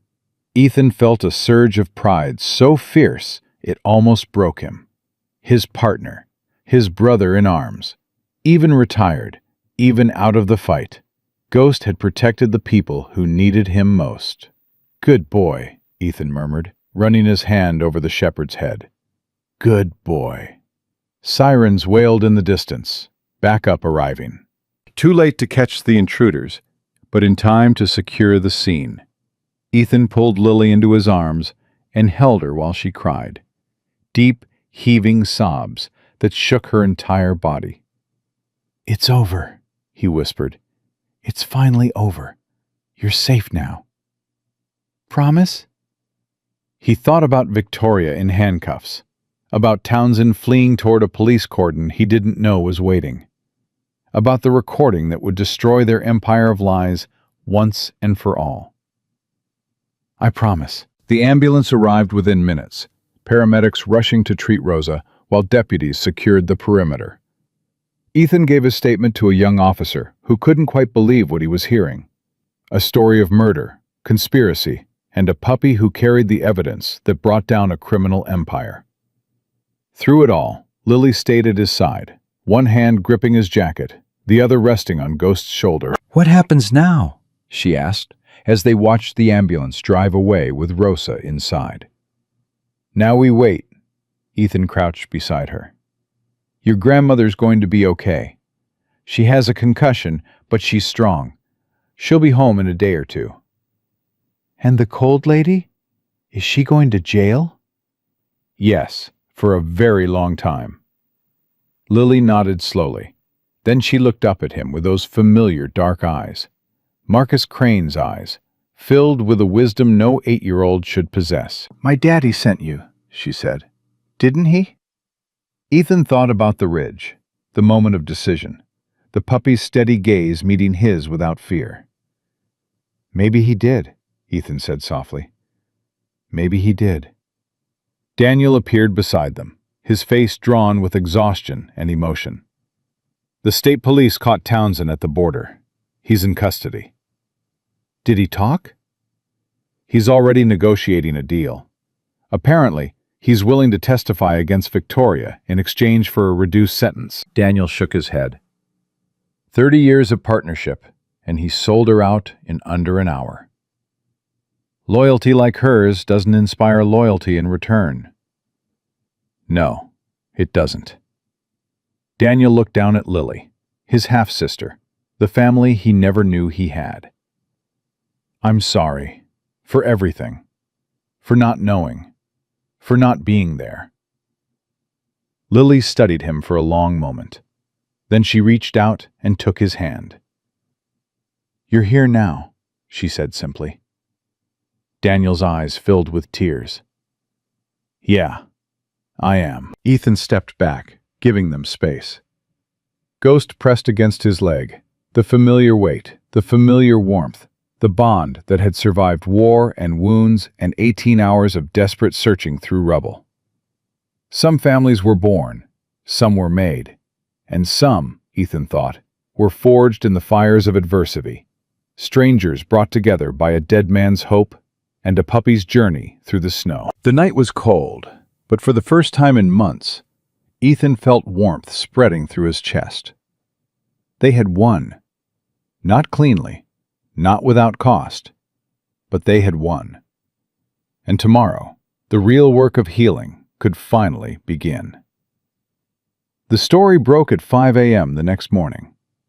Ethan watched it unfold from the hospital waiting room, his phone buzzing with notifications, while Rosa slept in recovery and Lily dozed against Daniel's shoulder. The headline scrolled across every news site. "Billionaire widow arrested for husband's murder. Secret daughter at center of inheritance scandal." Jake's journalist contact had come through.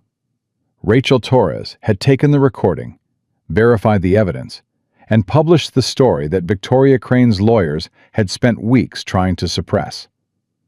Now it was everywhere, trending on social media, leading every news broadcast, spreading faster than any legal team could contain. "It's done," Ethan murmured, scrolling through the coverage. "The whole world knows."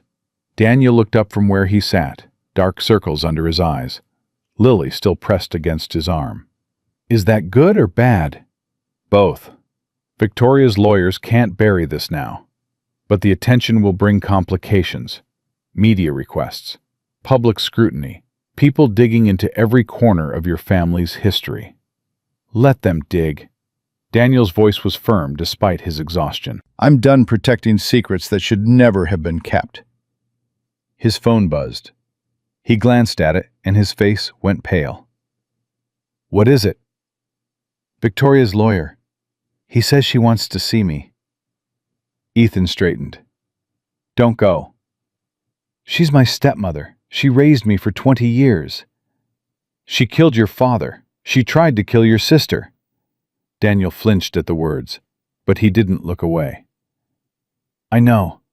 That's why I need to hear what she has to say. I need to understand how someone could do what she did and still look at me across the dinner table every night without a flicker of guilt. You won't find answers, just manipulation." "Maybe." Daniel gently shifted Lily's sleeping form and stood. "But I have to try. For my own peace. For my father's memory."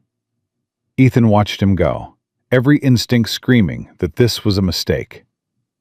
But Daniel was an adult, making his own choices. All Ethan could do was be ready when those choices blew up in his face.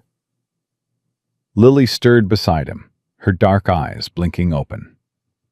"Where's Daniel?" He had to take care of something. He'll be back soon. Is he okay? He will be. Lily sat up slowly, rubbing sleep from her face. Her hand found Bella automatically. The puppy curled at her feet, never far from her side. I had a dream about my daddy, she said quietly. He was smiling. He said everything was going to be okay now. Ethan felt something tighten in his chest. I think he was right. Do you believe in angels? The question caught him off guard. He thought about the ridge, the split-second decision, the chain of events that had led him from a frozen road to this hospital room. I believe in signs, he said finally. Messages that come when we need them most, if we're paying attention. Lily nodded slowly. Daddy sent Bella to find you. I'm sure of it now. Before Ethan could respond, Ghost lifted his head, ears pricked toward the door. A moment later, Sheriff Hendricks appeared, his face grim. We have a problem. Ethan stood immediately. What kind of problem? Victoria made bail. The words hit like a physical blow. That's impossible.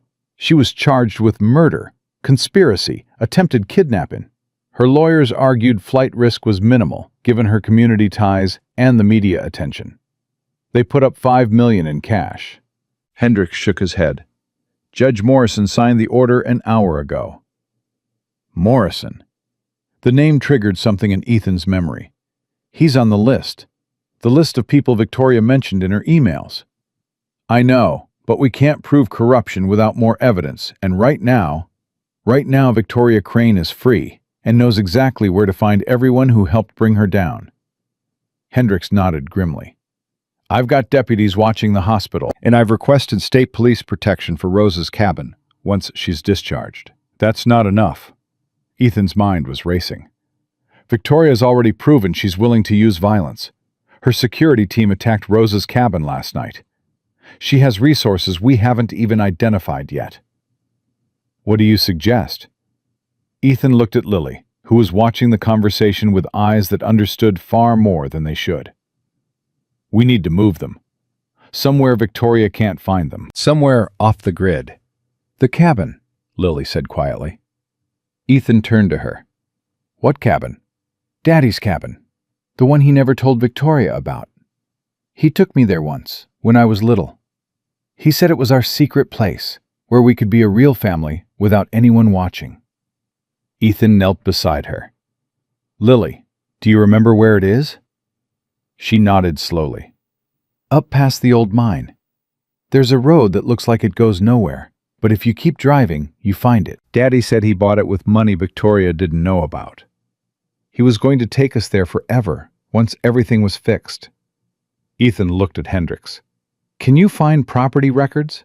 Something in Marcus's name that isn't connected to the estate? I can try, but if it's hidden well... It's hidden well. Lily's voice was certain. Daddy was smart about secrets. He had to be. An hour later, they had an address. The property was registered to a shell company that Marcus had created 15 years ago, long before he married Victoria. Taxes were paid automatically from an account that had never been audited. For all practical purposes, the cabin didn't exist. This is where we go, Ethan said, showing the location to Hendricks. Rosa, Lily, and I will hole up there until the trial. Daniel, too, if he's willing. What about Victoria? She'll be looking for them. Let her look. She won't find this place without Marcus's files, and those are in evidence now. Hendricks studied the map for a long moment. Then he nodded. I'll arrange transport. Unmarked vehicle, no police escort that could be traced. You leave tonight. Thank you, Sheriff. Don't thank me. Hendricks's voice was heavy. This is the least I can do. I spent years looking the other way while the Cranes did whatever they wanted. If I'd done my job sooner, maybe Marcus would still be alive. You can't change the past, but you can help shape the future. Hendricks nodded slowly. Then let's make sure there's a future worth shaping. Daniel returned 3 hours later, his face ashen. Ethan met him in the hospital hallway, away from Lily's ears. "What happened?" "She tried to turn me." Daniel's voice was hollow. "Offered me everything.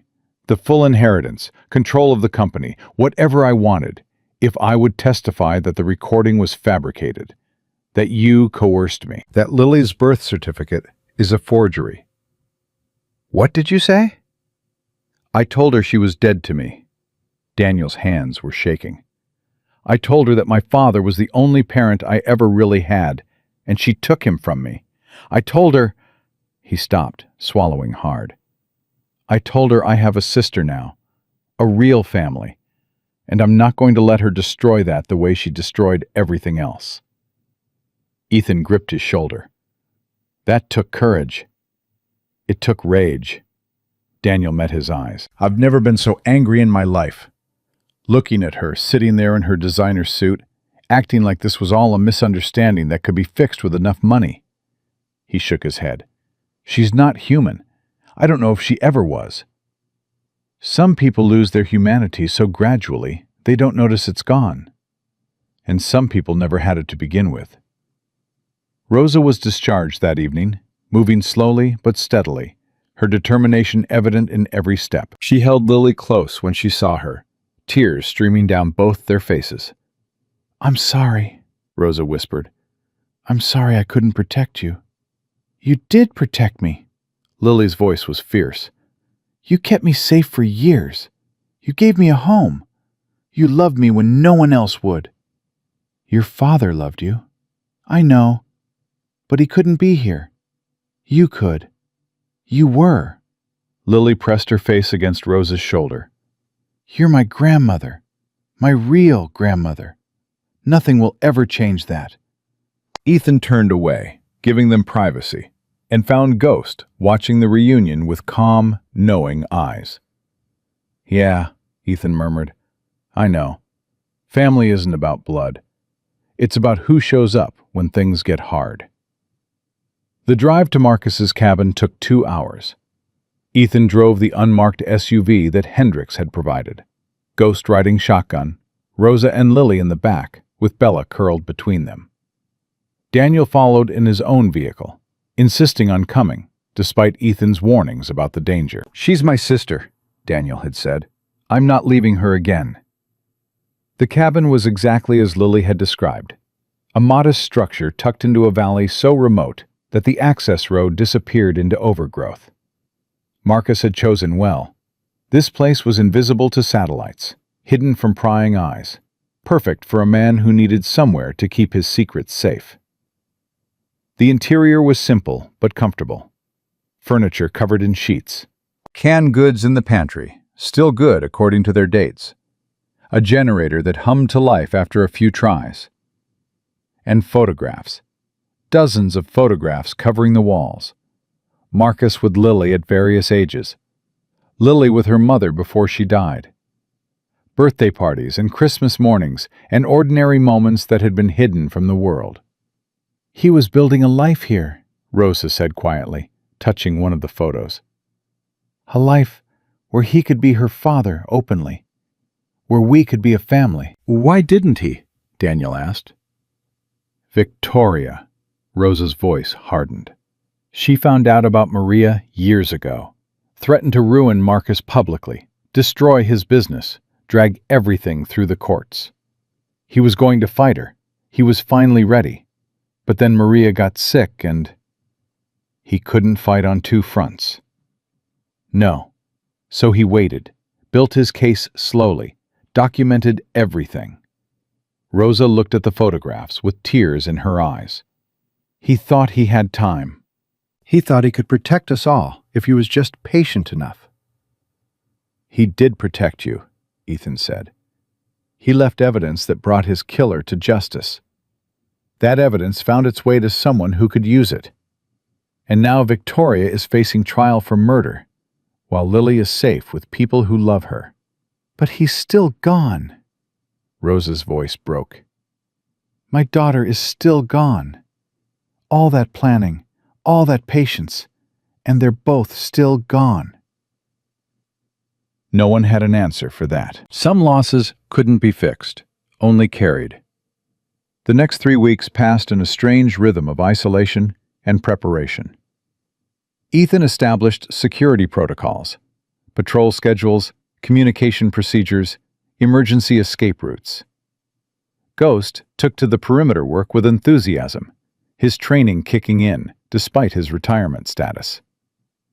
Bella followed the older dog everywhere, learning to be a guardian instead of just a pet.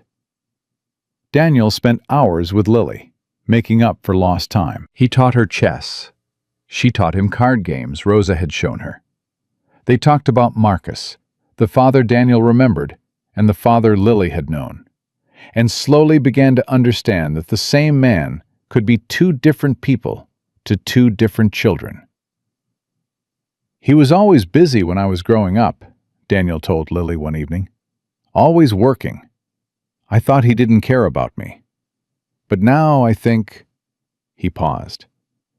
"I think he was working so hard because he was trying to build something. Something for all of us. He talked about you sometimes," Lily said. "He said you were smart and kind, even if you didn't know it yet.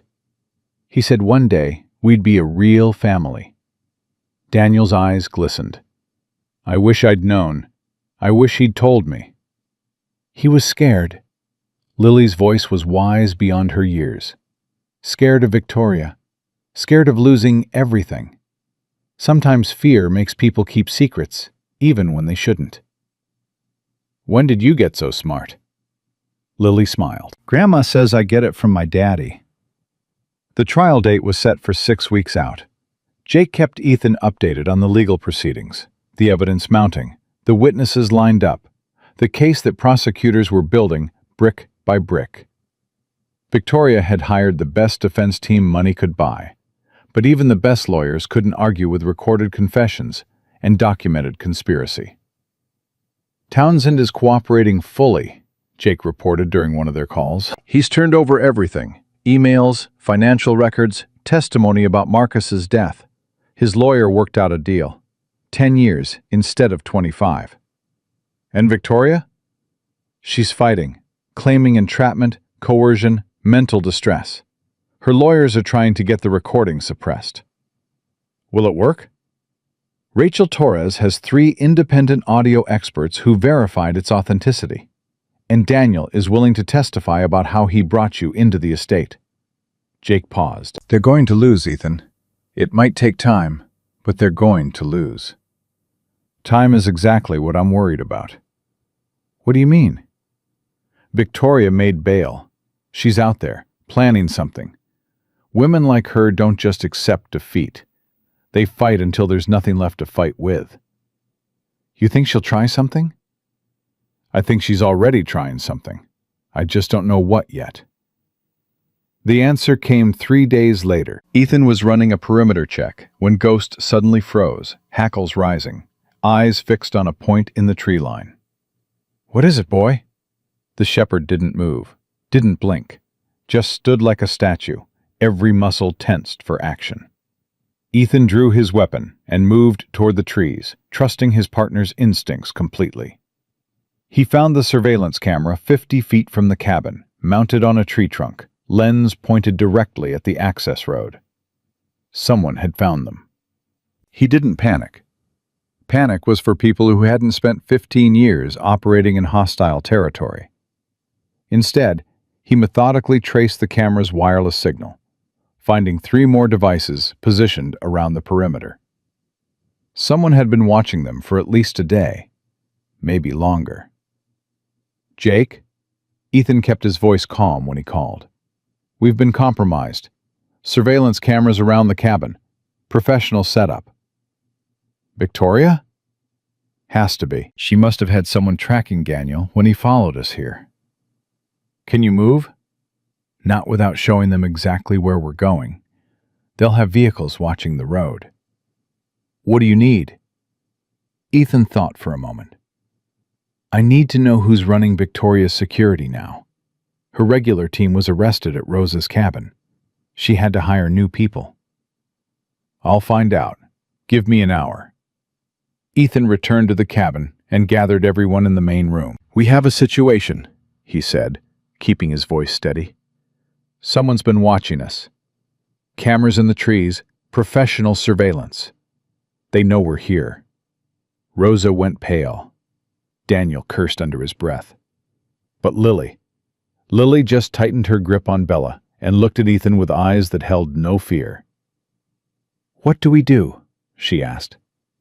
"We stay calm, we prepare, and we trust that Ghost and I have handled worse situations than this." "What could be worse?" Ethan smiled grimly. "You don't want to know." His phone buzzed. Jake, earlier than expected. "You're not going to like this," Jake said without preamble. "Victoria's new security. They're ex-military. A private contractor called Black Ridge Solutions. They specialize in asset recovery." Asset recovery. Ethan's jaw tightened. That's a nice way of saying kidnapping. They've got ties to some very dark places, Ethan. These aren't amateurs. "How many?" "My source says 6 operators, plus surveillance support. They've been on Victoria's payroll for 2 weeks. So she's been planning this since she made bail." "Looks like it. She probably figured if she couldn't beat the legal case, she'd eliminate the witnesses." Ethan looked at Lily, who was watching him with those steady, trusting eyes. "Not going to happen," he said quietly. "What's your play?" "I'm going to give them exactly what they're expecting. A target that looks vulnerable. And then I'm going to show them what happens when you threaten a SEAL's family." He spent the next 4 hours preparing. The cabin became a fortress. Tripwires, early warning systems, defensive positions. Ethan briefed everyone on emergency protocols, showed Rosa how to use the radio, drilled escape routes until Lily could navigate them blindfolded. "If shooting starts, you run," Ethan told her. "You take Bella and you run for the secondary location. Don't stop. Don't look back. Just run." "What about you?" "Ghost and I will handle whoever's shooting." "But what if—" "Lily." Ethan crouched to her level. "I've been doing this for 15 years. I've protected people in places far more dangerous than Colorado. And I've never lost someone I was trying to protect. Not once." "Promise?" He thought about the missions, the close calls, the bullets that had missed by inches, and the friends who hadn't been so lucky. "I promise to fight with everything I have, and that's a lot." Lily studied him for a long moment. Then she nodded. "Okay, I trust you." "Good. Now get some sleep. Whatever happens, it happens tonight." They came at 3 a.m. Ghost's warning growl woke Ethan from the light sleep he'd allowed himself. He was moving before his eyes fully opened, weapon in hand, body flowing into the combat posture that 15 years had made instinctual. "Contact," he murmured into the radio. "Multiple hostiles approaching from the north." Daniel's voice crackled back. "Rosa and Lily are in the safe room. Bella's with them." "Good. Stay there. Don't engage unless they breach the inner perimeter." "Ethan, stay there." He slipped out the back door with Ghost at his heel, moving through darkness that his eyes had long since adjusted to. The night vision monocular showed him 6 heat signatures approaching in tactical formation. Exactly what Jake had predicted. Professional, disciplined, dangerous, but predictable. Ethan had spent the afternoon studying the terrain, identifying choke points, calculating fields of fire. These men were good, but they were operating in unfamiliar territory. He wasn't. The first operator went down to a tripwire that released a cloud of pepper spray directly into his face. His screams alerted his teammates, who immediately shifted into defensive positions, exactly where Ethan wanted them. "Ghost," he whispered. "Hunt." The shepherd disappeared into the darkness like smoke. 30 seconds later, another scream, this one cut short by 70 pounds of military working dog hitting its target at full speed. Chaos erupted. Gunfire strobed through the trees, but the shooters were firing blind, panicked, their discipline crumbling as an enemy they couldn't see picked them apart. Ethan moved through the confusion like a ghost himself, disabling operators with precise strikes that left them unconscious but alive. He didn't want bodies. He wanted witnesses. Witnesses who would testify about who had sent them and why. The last two men made a break for their vehicles. Ethan let them run. By the time they reached their SUV, Sheriff Hendricks was waiting with 6 deputies and enough firepower to start a small war. "Down on the ground! Now!" The men complied without resistance. Their mission had failed. Their employer was going to prison, and their own futures now depended entirely on how cooperative they chose to be. Ethan emerged from the trees with Ghost at his side, both of them breathing hard but uninjured. The sheriff approached with an expression that mixed relief with disbelief. "You took down 6 trained operators with 1 dog and a handful of tripwires?" 14 years of combat experience helped. Ethan glanced at Ghost. "And he's not just any dog." "I can see that." Hendricks shook his head. "We've got them all in custody. One's already talking. Says Victoria promised them 200,000 each to grab the girl and make her disappear." "Make her disappear." Ethan's voice was ice. "Those were the exact words?" "Those were the exact words." "Then we have everything we need." He walked back to the cabin, where Daniel was waiting on the porch with a shotgun he clearly didn't know how to use. "Is it over?" "This part is." Ethan took the shotgun gently from his hands. "Victoria just ordered the kidnapping of an 8-year-old girl. Combined with everything else, she's never getting out of prison." "You're sure?" "I'm sure." Daniel sagged against the porch rail, relief flooding his face. "I thought, when I heard the gunfire..." "That's why I told you to stay inside." "I couldn't just hide while you..." "You protected your sister. That's not hiding. That's exactly what you should have done." The door opened behind them. Lily appeared, Bella in her arms, her face pale but steady. "Is it safe?" Ethan knelt and opened his arms. She ran into them without hesitation. "It's safe," he said softly. "It's finally safe." "The bad men are gone?" "The bad men are going to prison. All of them, including the cold lady." Lily pulled back and looked at him with those familiar dark eyes. "You kept your promise." "I always do." Rosa appeared in the doorway, tears streaming down her face.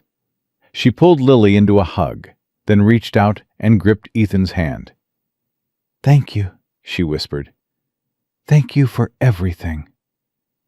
"Don't thank me yet." Ethan stood, his leg protesting after the night's exertion.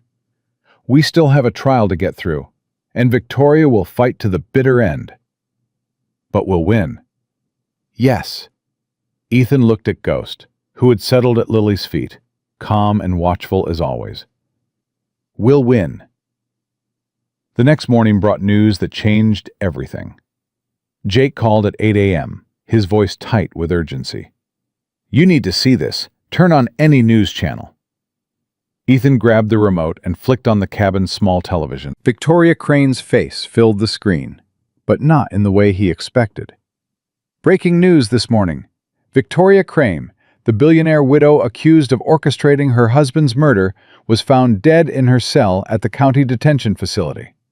Authorities are calling it an apparent suicide, but questions are already being raised about how a high-profile prisoner was able to..." Ethan muted the television, his mind racing. "Suicide," Jake said flatly. "You believe that?" "Not for a second." Neither does anyone else. She was being watched around the clock. She had no access to anything that could be used to hurt herself, and she was about to stand trial for crimes that would have exposed some very powerful people. Someone silenced her. That's the theory making the rounds. Victoria had leverage on a lot of people. Politicians, judges, business leaders, people who couldn't afford to have their names come out in a public trial. Ethan thought about the emails they'd found. the hints of a network far larger than one woman's crimes. This isn't over, is it? No, it's just beginning. Victoria was one piece of something bigger, and whoever killed her wants to make sure that bigger thing stays hidden. Ethan looked at Lily, who was playing with Bella on the cabin floor, oblivious to the latest twist in her story. "Then we keep fighting," he said. "We keep digging, And we make sure everyone who was part of this faces justice. that could take years. I've got time." Ethan watched Ghost settle beside Lily, the old warrior still guarding his new charge. And I've got reasons to see it through. He hung up and stood at the window for a long moment, watching the sunrise over the mountains that had become his new battlefield. Victoria Crane was dead, but her legacy of corruption lived on. In the judges she'd bought, the politicians she'd influenced, the systems she'd bent to serve her greed. Tearing all of that down would be the work of years, maybe decades. But Ethan Cross had learned long ago that some missions couldn't be rushed. Some enemies couldn't be defeated in a single battle. Some justice required patience, persistence, and the stubborn refusal to quit until the job was done. He had found a puppy in the snow and discovered a conspiracy that reached into the highest levels of power.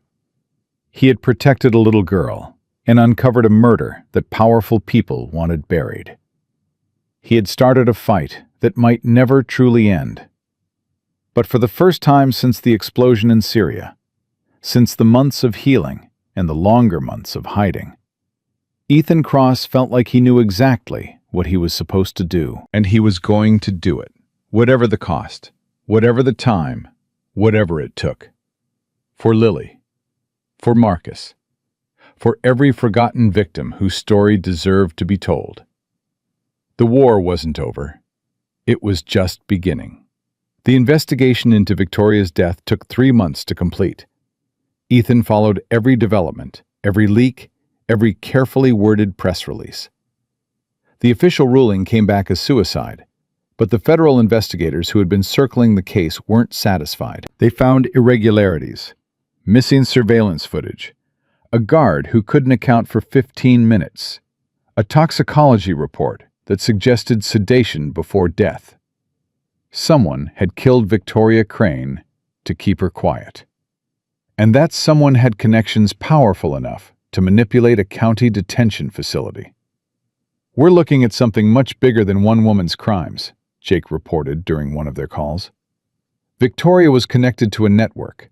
Judges, politicians, business leaders, people who've been operating in the shadows for decades. How deep does it go? Deep enough that the FBI is involved now. They've opened a RICO investigation. Racketeering, corruption, obstruction of justice. Jake paused. "They want to talk to you. Officially." "I'll cooperate. Whatever it takes to bring these people down." "It might take years, Ethan. These kinds of cases, they're marathons, not sprints." "I'm not going anywhere." He hung up and looked across the cabin's main room, where Lily was teaching Daniel to play the card game Rosa had shown her. Ghost lay at their feet, Bella curled against his side, the two dogs inseparable now after weeks of shared guarding. Family. That's what this had become. Not the family any of them had expected, but the family they had built together through crisis and courage. "Ethan?" Lily looked up from her cards. "Is something wrong?" "No, sweetheart. Just thinking about the future." "What kind of future?" He smiled. "A good one. The kind your father wanted for you." The probate hearing was scheduled for late spring. Ethan drove Rosa and Lily to the courthouse in Denver, Ghost riding in the back seat like a furry guardian angel. Daniel met them at the entrance, dressed in a suit that made him look older than his 28 years. "Ready?" he asked Lily. She straightened her shoulders, a gesture so reminiscent of Marcus in the photographs that it made Ethan's chest ache. "Ready." The courtroom was packed with lawyers, journalists, and curiosity seekers. The Crane case had become national news, and everyone wanted to see how it ended. Ethan positioned himself near the back, Ghost at his feet, watching the proceedings with the tactical awareness that 15 years of combat had made instinctual. The judge was a woman in her 60s named Patricia Walsh, not on Victoria's list of compromised officials, which was the only reason this hearing was happening at all. "We're here to determine the distribution of Marcus Crane's estate," Judge Walsh began, her voice cutting through the murmurs. "Given the extraordinary circumstances of this case, I've reviewed all submitted documentation carefully. The birth certificate, the DNA evidence, the testimony of multiple witnesses." She looked directly at Lily, and her expression softened almost imperceptibly. "Lily Rose Crane, the court finds that you are the biological daughter of Marcus Crane, with all the rights and privileges that entails. Under the terms of his original will and the codicil he filed before his death, you are entitled to 50% of his estate." Rosa began to cry silently. Daniel reached over and squeezed Lily's hand. "However," Judge Walsh continued, "given your age, these assets will be placed in a trust managed by independent fiduciaries until you reach the age of 18. Daniel Crane has volunteered to serve as your legal guardian, with Rosa Santos maintaining physical custody. Do you understand what this means, Lily?" Lily stood up straight and met the judge's eyes. "It means my daddy kept his promise," she said clearly. "Even though he's gone, he made sure I'd be okay." The courtroom fell silent. Even the journalists stopped typing. Judge Walsh nodded slowly. "Yes, that's exactly what it means." She raised her gavel. "So ordered." The sound echoed through the room like a period at the end of a very long sentence. Outside the courthouse, reporters swarmed them with questions. Ethan moved to shield Lily and Rosa, Ghost growling low enough to make the most aggressive journalist step back. "Mr. Cross," one reporter pushed forward, "can you comment on reports that you single-handedly took down Victoria Crane's security team?" "I had help." Ethan nodded toward Ghost. "He did most of the heavy lifting." "What's next for you? Will you be returning to active duty?" The question hit harder than expected. Ethan had been so focused on the case, on protecting Lily, on bringing Victoria to justice, that he hadn't allowed himself to think about what came after. "That's still being determined," he said carefully. "Right now, my focus is on making sure this family is safe." Daniel stepped forward, drawing the reporter's attention. "I'd like to make a statement." The camera swung toward him, hungry for fresh content. "My father was a complicated man," Daniel began. "He made mistakes. He kept secrets. But he also loved deeply. His children. All of them. In the best way he knew how." He glanced at Lily. "I spent 28 years thinking I was an only child. Now I have a sister. A real family. And I'm not going to waste that gift." "What about Victoria Crane's death?" a reporter called out. "Do you believe the official story?" Daniel's jaw tightened. "I believe there are powerful people who didn't want the truth to come out. And I believe that justice, eventually, finds everyone." He met the camera directly. "To those people, wherever you are, we're not going away. We're not going to forget, and we're not going to stop until every single person who is part of this faces accountability." Ethan felt something shift in his chest. Daniel had grown up during these past months, from a confused, sheltered heir into someone who understood what it meant to fight for what mattered. "Come on," Ethan said, guiding them toward the waiting vehicle. "Let's go home." The next year passed in rhythms of healing and rebuilding. Rosa's health improved steadily. The stress that had aged her a decade seemed to lift once the legal battles ended, and she threw herself into making Marcus's secret cabin into a real home. She planted a garden. She adopted 2 chickens. She laughed more than Ethan had ever heard her laugh. Lily started school in town, a private academy that Daniel's portion of the inheritance funded. She was quiet at first, unsure how to navigate a world of children who had never known fear the way she had. But slowly, with Bella at her side for emotional support and Ghost's occasional visits for show and tell, she began to open up. "The other kids think I'm weird," Lily told Ethan one evening, "because I talk to Bella, because I have a dog that protects me." "Do you care what they think?" Lily considered this seriously. "Not really. Daddy always said the people who matter don't mind, and the people who mind don't matter." "Smart man, your father." "Yeah," Lily smiled. "He was." Daniel visited every weekend, then every other day, then eventually just moved into the guest cabin that Ethan helped him build, 100 yards from the main house. He learned to chop wood. He learned to cook Rosa's recipes. He learned to be a brother in ways that textbooks couldn't teach. "I never knew what I was missing," he told Ethan one night over beers on the porch. "All those years in mansions and country clubs, surrounded by people who only cared about money. I thought that was what life was supposed to be. And now? Now I have a little sister who beats me at cards every single time. A grandmother who insists on feeding me until I can barely move, and 2 dogs who follow me everywhere I go." Daniel grinned. "This is better. This is real." "What about the business, your father's company?"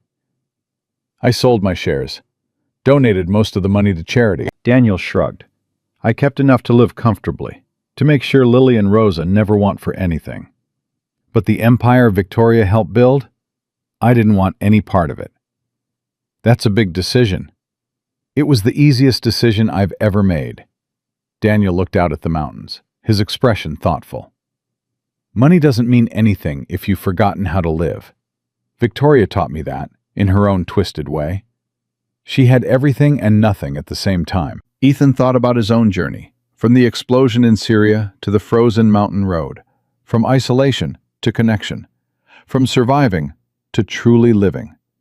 "Sometimes we need to lose everything to understand what matters," he said quietly.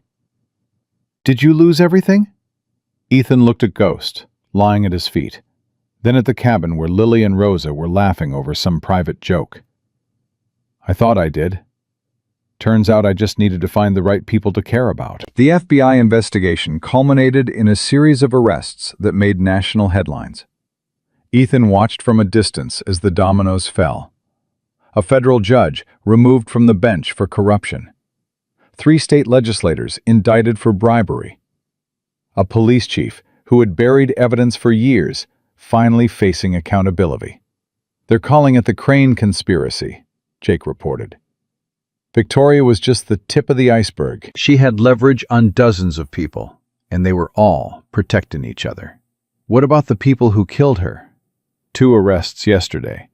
A guard at the detention facility and the man who paid him. The money trail leads back to a political action committee that was funded by, wait for it, Richard Townsend's shell companies. Townsend ordered the hit? He claims he didn't know what the money was for.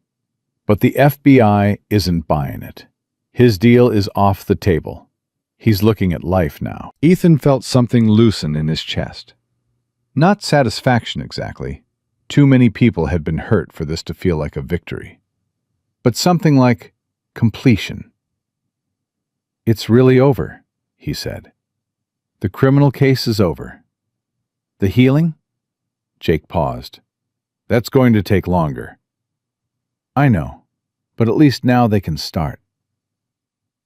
The healing took many forms. Rosa started attending church again, finding comfort in the community she had avoided during the years of hiding. Lily joined the youth choir, her clear voice rising above the others during hymns that made Rosa cry every single time. Daniel sought therapy, something he had never considered during his privileged upbringing. He emerged from each session a little lighter, a little more capable of processing the betrayal that had reshaped his entire understanding of his childhood. "I realized something," he told Ethan after one particularly intense session. "I've been angry at my father for keeping secrets, for not telling me about Lily. But he was trying to protect everyone, me, Lily, Maria. He did the best he could with impossible choices.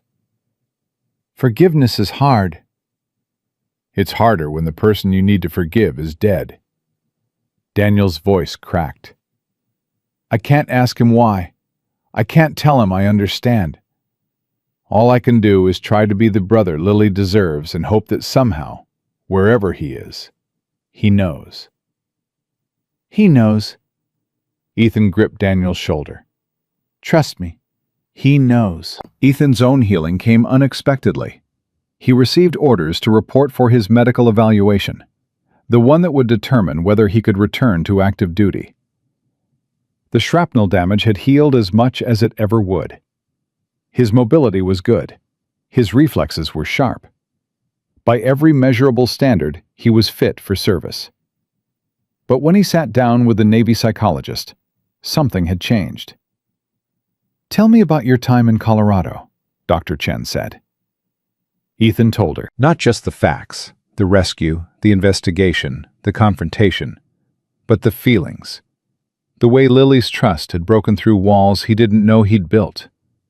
The way Ghost's unwavering partnership had reminded him what loyalty really meant. The way protecting one family had taught him that there was more to life than surviving. "You sound different than the last time we spoke," Dr. Chen observed. "Less guarded, more present." "I feel different." "Do you want to go back? To the teams?" Ethan thought about the question for a long moment. 15 years of service, brothers who would die for him, a purpose that had defined his entire adult life. "Part of me will always be a SEAL," he said finally. "But I think that part is supposed to serve differently now." "What do you mean?" "There are kids like Lily everywhere, vulnerable, forgotten, caught in systems that are supposed to protect them, but don't. There are families like Rose's that need someone to stand between them and the people who would hurt them." Ethan met Dr. Chen's eyes. "I can do that. I can be that person, but not from a battlefield halfway around the world." Dr. Chen nodded slowly. "So you're requesting honorable discharge?"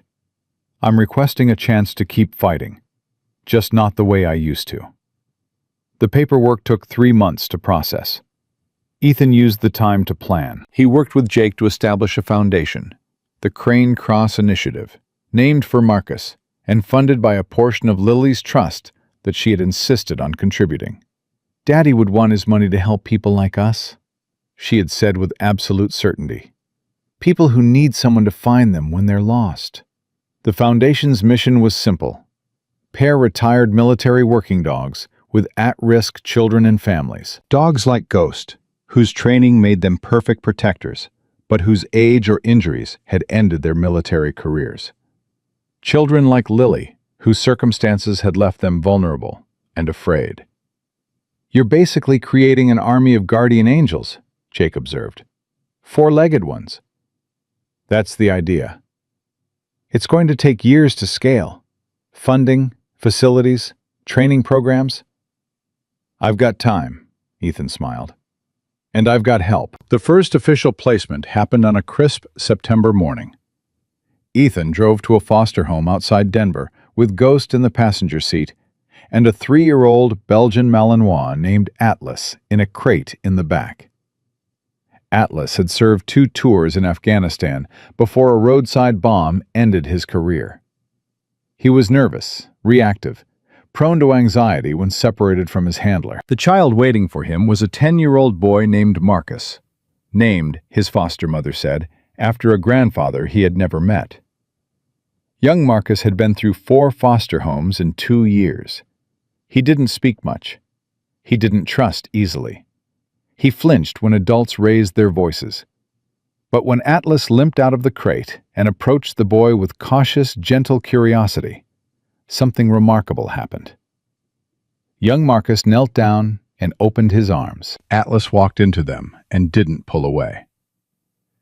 "They're going to be okay," the foster mother whispered, tears streaming down her face. "For the first time since he came to us, I actually believe he's going to be okay." Ethan watched the boy and the dog find each other, two wounded souls recognizing something familiar in the other, and felt the full weight of what they had built. This was why he had found Bella in the snow. This was why he had fought for Lily. This was why everything had happened exactly the way it had. Not coincidence. Providence. 1 year later, Ethan stood on the porch of Marcus's cabin. His cabin now, really, since he had become as much a part of this family as anyone, and watched Lily play in the yard with Bella. The puppy that had nearly frozen to death on a mountain road was fully grown now, a beautiful German shepherd with her father's intelligent eyes and her own fierce protective instinct. She never let Lily out of her sight for more than a few minutes. Ghost lay on the porch, his muzzle grayer than it had been, his movements slower, but his eyes still sharp. He had trained Bella well. His legacy would continue long after he was gone. Rosa emerged from the cabin with a pitcher of lemonade, moving with an ease that would have been impossible during the dark years of hiding. "You're thinking too much again," she said, settling into the chair beside him. "Just appreciating." "Appreciating what?" "All of it." Ethan accepted the glass and took a long drink. "A year ago, I was alone in a cabin, trying to figure out why I survived when better men didn't. Now you have a family that won't stop feeding you." Ethan laughed. "That too." Daniel's car appeared on the access road, dust trailing behind it. He had been in town for a meeting with the Foundation's board, but he never stayed away for long. "Uncle Daniel!" Lily sprinted toward the car before it had fully stopped. Daniel caught her in a spinning hug that made her shriek with laughter. "Uncle!" Rosa murmured, smiling. "I never thought I'd hear her call anyone that." "Family finds its own names." Rosa reached over and squeezed Ethan's hand. "Yes, it does." That evening, they gathered around the fireplace, all of them, the whole unlikely family. Daniel told stories about the Foundation's progress. Rosa described her plans for expanding the garden. Lily recited a poem she had written for school, her voice clear and confident. And then, as the fire burned low and the stars emerged outside, Lily asked the question she had been holding back all day. "Ethan, do you think my daddy is proud of me?" The room went quiet. Everyone looked at Ethan, waiting. He thought about Marcus Crane, the man he had never met, but felt he knew intimately through letters and photographs, and the daughter he had loved more than anything in the world. "I think your daddy is looking down right now," Ethan said slowly. "And he's amazed.